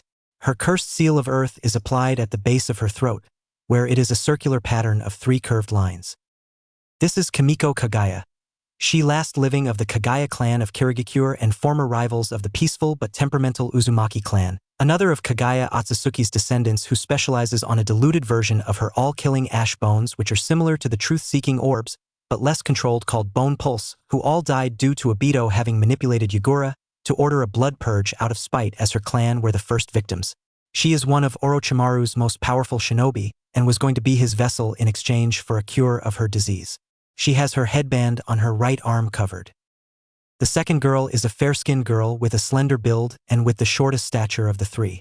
She has brown eyes that are accentuated by her eyelashes extending into the corners of her eyes and was usually sporting an impassive expression on her face.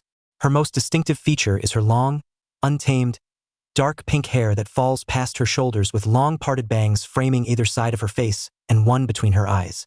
Her cursed seal is applied on the back of her neck, where it is in a circular pattern of 3 hooks, similar to a triskelion, concealed by her hair.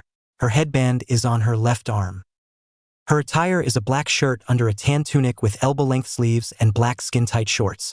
She wore black arm warmers, traditional black shinobi sandals with calf-length leg warmers covered by bandages, and a purple, rope-like belt tied in an inverted bow around her waist. To keep her wild hair out of the way, wears a black hat with pipe-like stripes and bandaged sides, keeping her bangs in place while the rest is pushed back behind her ears to trail down her back. Her village's symbol is engraved on her hat. This is Tayuya Uzumaki, whose parents survived the massacre but were killed by Orochimaru without her knowing it. The last girl of the group has fair skin, black eyes with very long black hair, almost reaching down to the ground, tied by a violet ribbon right near the end. Wearing forehead protector, a pale green vest somewhat similar to a flak jacket, snake-patterned pants with a snake-patterned skirt over it, and a snake-patterned scarf around her neck. This is Kin Tsuchi Uchiha, who was one of the lucky ones since some of the Uchiha ancestors had the common sense to leave the village when Madara Uchiha did, while the rest betrayed him when he justified his reason to leave the village. Once again, Orochimaru killed her parents who didn't awake their Sharingan. Shin suddenly awoke and was more powerful, but his chakra was corrupted unlike dark chakra, since it was not his own emotions but someone else's, as Shin wanted to kill Kin because he wanted to, as Naruto took his hand out and created a Rasengan, but it looked green and brown with natural energy named with style Rasengan, and threw it at Shin, who couldn't dodge it as it was homing him, and as it hits Shin as vines covered him, as it was suppressing his and the curse Marx's chakra as it receded. After that happened, they checked if Kin is alright, as Tayuya and Kimiko gasped as what they saw on her eyes now red with 2 tomos on each eye. "What are you looking at?" Kin asked them as Tayuya gave her a hand mirror as she saw that she awoke her Sharingan. "I have the Sharingan?" Kin asked as Satsuki neared her and hugged. "I can't believe that I have a living cousin," she said, crying while hugging Kin, as blushed as Katsumi came in with Karen Uzumaki, who she saved from a bear that killed her team, as Tayuya saw Katsumi golden chains appear from her torso trying to hold Katsumi, as she also used her chains to overpower Tayuya's. "Katsumi can use the chakra chains too?" Satsuki thought to herself, since Shikaku and Chome have with style, and now Katsumi as the second known weakness of the tailed beasts. What's next? The Rinna Sharingan. Black hair and onyx eyes. Kin is definitely an Uchiha clan member, just as Karen and Tayuya are Uzumaki clan members. Naruto said. "Okay, let's calm the fuck down." Tayuya shouted at them to calm down. "We cannot let anyone know, especially Danzo, if he gets too Uzumaki." A female Uchiha and the last member of the Kaguya clan on his wrinkly mummy hands. Naruto said quietly as Team Gaia appears as Naruto commences his plan. "Since when the chains act like that unless you're a," Karen said until Naruto shuts her mouth. "Don't you sense that?" he asked Naruto. "Fucking sense what? I don't sense anyone aside from us," Tayuya said. "It's killer intent from enemy Shinobi," Naruto said as both Karen and Tayuya were shocked that he can sense emotions, as the only being that have done that is the legendary nine-tailed fox. 2 teams of AIM Nin ambushed them as Satsuki and Katsumi grin as the AIM Nin's feet were covered in sand, as Gaia used sand that she creates out of thin air to use sand burial, as the AIM Nin were buried alive and didn't use hand seals at all as they heard something in the bushes. "You 3 continue with the exam because we got something to do," he said as he makes 4 wood clones while 3 transformed into Katsumi, Satsuki and Karen, as he gives Team Kimiko the heaven scroll they needed, since Team Gaia has both scrolls, as Gaia used sand that she creates out of thin air to use sand burial to kill the wood clones, while the real Team Otsutsuki and Karen left the scene. "Whoever you are, very lucky that we won't kill you just like Gaia did with those Nin's dog breath," Matsuri said as Team 8 came out of the bushes, as Akamaru whimpered when he saw Katsumi, who smiled and hid inside Kiba as Shino's bugs were acting crazy, and Hinata checked Gaia's chakra and nearly blinded her due to the potency of her chakra. Gaia's team left as Team 8 stood there shaking in fear that they killed Team Otsutsuki and an innocent girl. Hokage's office. Minato was checking the surviving teams of the second exam, as he looked at Iwa's team, specifically the Tsuchikige's granddaughter. Minato used his finger scan the face of Kuratsuchi. "She just looked like her mother when I raped her and killed off her during the war with my flying thunder god jutsu. I didn't knew she had daughter. I wonder if she's a virgin and a screamer just like her mom. It still pissed me off she cut my left nutsack. Oh well, I hope see you soon. Ha ha ha, that injury again," Minato said while caressing his left testicle, as he also saw a 4-tailed monkerilla on her shoulder. "Is that the 4 tails?" he said as he continued to see the image of Son Goku in small form, as it shocked him that a tailed beast is out. "I think I'm seeing things that is impossible, that a tailed beast is out. Not even Kushina nor the twins have that kind of ability." Minato trying to figure out how can a host survive the extraction and still live without being at least part Uzumaki. At the tower, as Team Gaia, Kimiko, Kuratsuchi, Yujito, Delta, 5, 7, 8, 9 and 10 found both scrolls with flare unsealing Shin's body, which is knocked out as they opened their scrolls and threw it on the floor, as Anko, Irika, Yujito, Gurin, Kakashi, Kushina, Kurinai, Might Guy and Asuma appeared from the smoke as they saw Team 8 distance away from Team Gaia, who raised their eyebrows at them as they hid behind Kurinai. "What got them so scared of?" Asuma asked while Kurinai turned her head against him. "It was awful that Gaia killed Tsukumo, Elrina, Katsumi and a girl from Kusa with her sand," Hinata said while crying as Shikaku gave her tissue as he smiled at her that also scared her. What is that? Ino asked, looking at Shikaku while trying to use her mind transfer jutsu at him as she saw images of Kaguya, Hagoromo spreading chakra, his siblings' creation, being captured by Reto, sealed on Bunpoku, Gaia's birth and the 10 tails before Shikaku threw her out his mind. Well, that is something rude to do with my consent. Shikaku slapped her as she stepped away from Shikaku as she was mumbling and cradling to herself. Ino, what do you saw in there? Asuma said to her. Sensei, I thought that the Kyuubi was the only tailed beast, but there are more of them. 8 of them just like him with different number of tails. That the Sage of 6 Paths was real and created them from a 10-tailed monster and a woman that had the Byakugan and something like the Sharingan but with more rings and 9 tomos.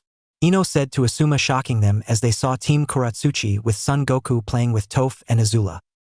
Shikaku stared back at Ino as he was glowing a terracotta color as his cursed marks glow white. Next time I'll put you in a sexual coma of my pup losing her virginity. Shikaku said to Ino as a promise as his gained his light brown sand color and blue cursed marks as they saw taking Shin to the medic bay with Ami coming along. I can't believe that you killed Naruto-kun with your sand. You whore. Flare shouted and cursed Gaia and Shikaku had it and bit her ass hard. You can call me a monster, a thing and a demon, but never insult my daughter in all but blood/chakra, especially when she is the youngest daughter of the Kazekage. Shikaku said as she kneeled towards Gaia as an apology. By the way, can I ask you something alone, Lady Gaia?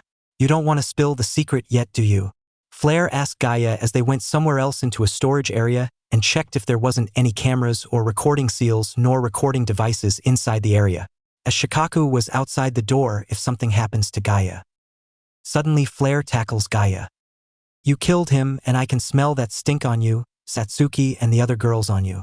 Now die, she said as she started to attack Gaia with a sword out of her cleavage as Shikaku came in to save Gaia. Shit, this girl is crazier than me and that's something, Shikaku said, dodging Flare's sword by splitting his body as her strikes are getting faster as Gaia used her sand defense to cover herself and Shikaku. Water style. Dragon slash. Flare shouted as her sword covered in water penetrated her defense a bit. I don't even know this Naruto and Satsuki? Gaia shouted at her. Don't play with me, dumb bitch. I'm not that stupid like these villagers and my cousin. I can see through that illusion. Flare yelled at them as Shikaku became scared. Flare starts touching herself. I always wanted him underneath my boots. I want him to lick my boots and I always wanted a pet fox. It's a shame that I can't use that collar on him now.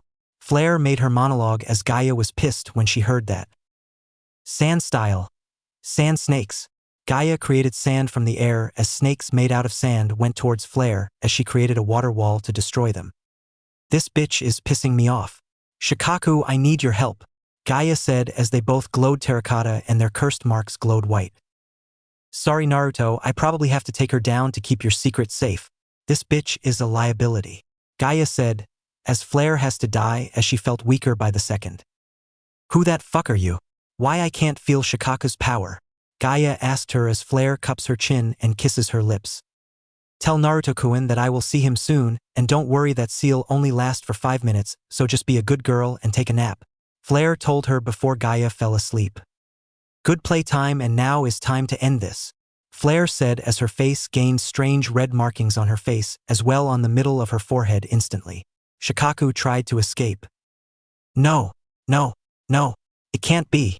It's impossible to her be a sage and have that mode of Hashirama Senju, Shikaku said as Flare looked at him. Hokage style. 60-year-old technique. Kakuan entering society with bliss-bringing hands, Flare said as she got near Shikaku as she touched his forehead to suppress his chakra by force, thus making him sleep as Flare leaves them be. 20 minutes later. Gaia woke up as Sukaku was still sleeping. Where is that bitch? Shikaku? She kicked our asses at the same time. We need to tell Naruto about this girl pronto, Gaia said to him, who woke as they left the storage room when her teammates came running towards them. Where did you went, Gaia? We haven't seen you almost an hour? Matsuri asked her. Not here. Let's go back to our room and I can explain everything, Gaia told them. Team Gaia's room.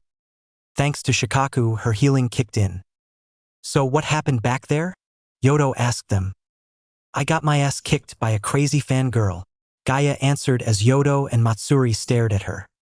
Ha! Yodo and Matsuri said. A fangirl kicked my ass and also Shikaku's too, she said. Who was that girl? Matsuri asked.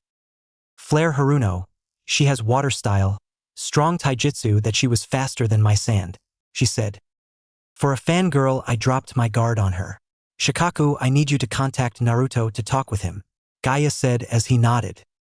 Matsuri, Yodo watch Mai and Shikaku's body okay, she said as they understood. Gaia's mindscape. Her new mindscape looked like a huge desert at night with the stars shining brightly and with multiple oases all over the desert. She saw Naruto, Satsuki, Katsumi, and Kaguya present. What is going on? Naruto asked. Do you know of Flare Haruno? Gaia said as both Naruto and Satsuki got shivers. She used to be our friend until a certain incident happened to her and her family, Naruto said. What happened? Gaia asked. First she was in our class, but she took the graduation test 2 years ago, making her the youngest ninja to graduate beating Kakashi and Itachi, Satsuki said. I remember her mother was very kind, handed out cookies, Naruto said. So what was the change? Gaia asked. During summer break, her family went to Moon Country. Just let you know her parents were never ninjas, just a food merchants, Satsuki said. What happened? Shikaku asked. When they were coming back from Moon, they have Kusa ninjas escorted the back to village. One of the man didn't like that, her mother turning him down, telling him she was married. That night those Kusa ninjas terminated the contract, killing her father and a baby boy. 2 months they were being held in an undisclosed location, being raped by those animals. They broke them and Lady Lily was very kind-hearted, she didn't deserve it. Flare was the same. The Konoha and Kusa ninjas did the rescue mission, saving the Lady Lily and Flare from the captures. We didn't find out about it until class started. That's when we saw her, like she was lost. That didn't end there while Flare was at school. Lady Lily, Naruto explained until Gaia stopped him. I don't want to hear anymore, Gaia said. I felt something weird on her as every time she used her water style there were small traces of wood chakra, Shikaku said as that made Naruto, Satsuki and Katsumi pause themselves. That's not all, as she used the Hokage style. 60-year-old technique. Kakuan entering society with bliss, bringing hands on me to suppress my chakra by force, and guess what, she had the same markings of Hashirama Senju's sage mode. Shikaku said as Katsumi's eyes came out of her face towards Shikaku as Naruto and Satsuki's jaws dropped to the sand. You're shitting me, Naruto said as Satsuki fainted, which was weird to do inside a mindscape. While Gaia was talking to Naruto group, underneath Gaia's shoe was a brown seed listening in Gaia's room as her teammates were talking. In Team 5's room, Flare was listening to Team Gaia's room. Boring. They just talking bullshit. I wish I could make camera seats to watch. Let's see, Shin and Ami are still in the infirmary. Ami probably jerking him off.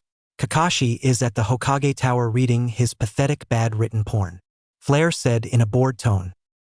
Most of teams are in the cafeteria or in their rooms. This is boring. Lucky for me I got my Naruto plushie, Flare said holding a life-size Naruto plushie. In the village, several girls have their plushies of Naruto like Fu, Ada, Haku, Ayam, Hanabi and Moegi for example. I wish that I can tell you and Satsuki to what happened to me and my family, she said sadly to the plushie. Flashback asterisk. Inside a Kyuubi hideout. Look, go, just let us go please, Lady Lily pleaded. Shut up bitch. You are my woman and you and your daughter are going to enjoy the ride for a long time and popping some babies too. Ha ha ha ha, the Kusanine said to them. Flare seeing her mom being ravaged repeatedly as her eyes looked like it died to the world. I need you to get out and get some help. My legs is still hurt. Her mom and saw her nodding. Lily saw this, she need them to watch her, not her daughter. More. Harder. She said as the men obey and listen to her request as they start banging her more roughly. Goodbye my sweet Flare, she said to her daughter. Flare took the chance. She in trance of the room, closed the cage and locked it and broke the key so they can't follow her. How long was she down there, as she needs to find help? She prayed for Cammy to get out her, as her prayer wasn't answered as in the front of entrance was the person took her virginity and kiss from her that she was saving it for Naruto. Now it's gone because this person. When the person saw her, he smiled. "My trying to leave without a goodbye kiss first?" the man said lecherously. "Fuck you," she cursed him. "Don't worry, I will," the man said as he charged at her as the darkness came to take her. In the hideout, with her being held on a cell that belonged to a Senju bitch that the Kusanin ancestors raped as he picked up a bone and stabbed her in the shoulder. One of the bone fragments entered her fractured bones. Moments later, a rescue team of Kusa arrived with Karen's mother, supplied her with her chakra and blood. Then something amazing happened at that moment as flowers began to grow where Flare was as she and the rescue team left the hideout. End of flashback. As she returned to Konoha, she began to train in secret her wood style, kenjutsu, taijutsu and sealing arts that she beat the record of Kakashi and Itachi. Her wood style is superior than Hashirama Senju and Tenzo of the Ien wood style, as he can create the wood but lack the life on them since hers was a dormant gene that the Uzumaki awoke by using her chakra and blood. Meanwhile at Team Gaia's room. As Gaia and Shikaku awoke as he sensed something on Gaia's shoe as she took out a seed from her shoe and crushed it. "What was that?" Matsuri asked.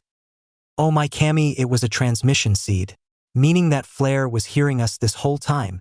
I didn't even sensed it until now," Gaia said as Shikaku holds his hands to his face showing a shocked expression. Meanwhile with Naruto and Black Sun at night. "So the time has come as we finally will raid Root HQ," Naruto said, as they looked towards the Shimura compound also known as the main entrance to Root HQ. If there is one place to find Konoha's dirtiest of secrets, even from other villages are on Root HQ, and I sensed something weird inside there 2 days ago. Katsumi told them as they nodded since they have everything they needed to raid the place.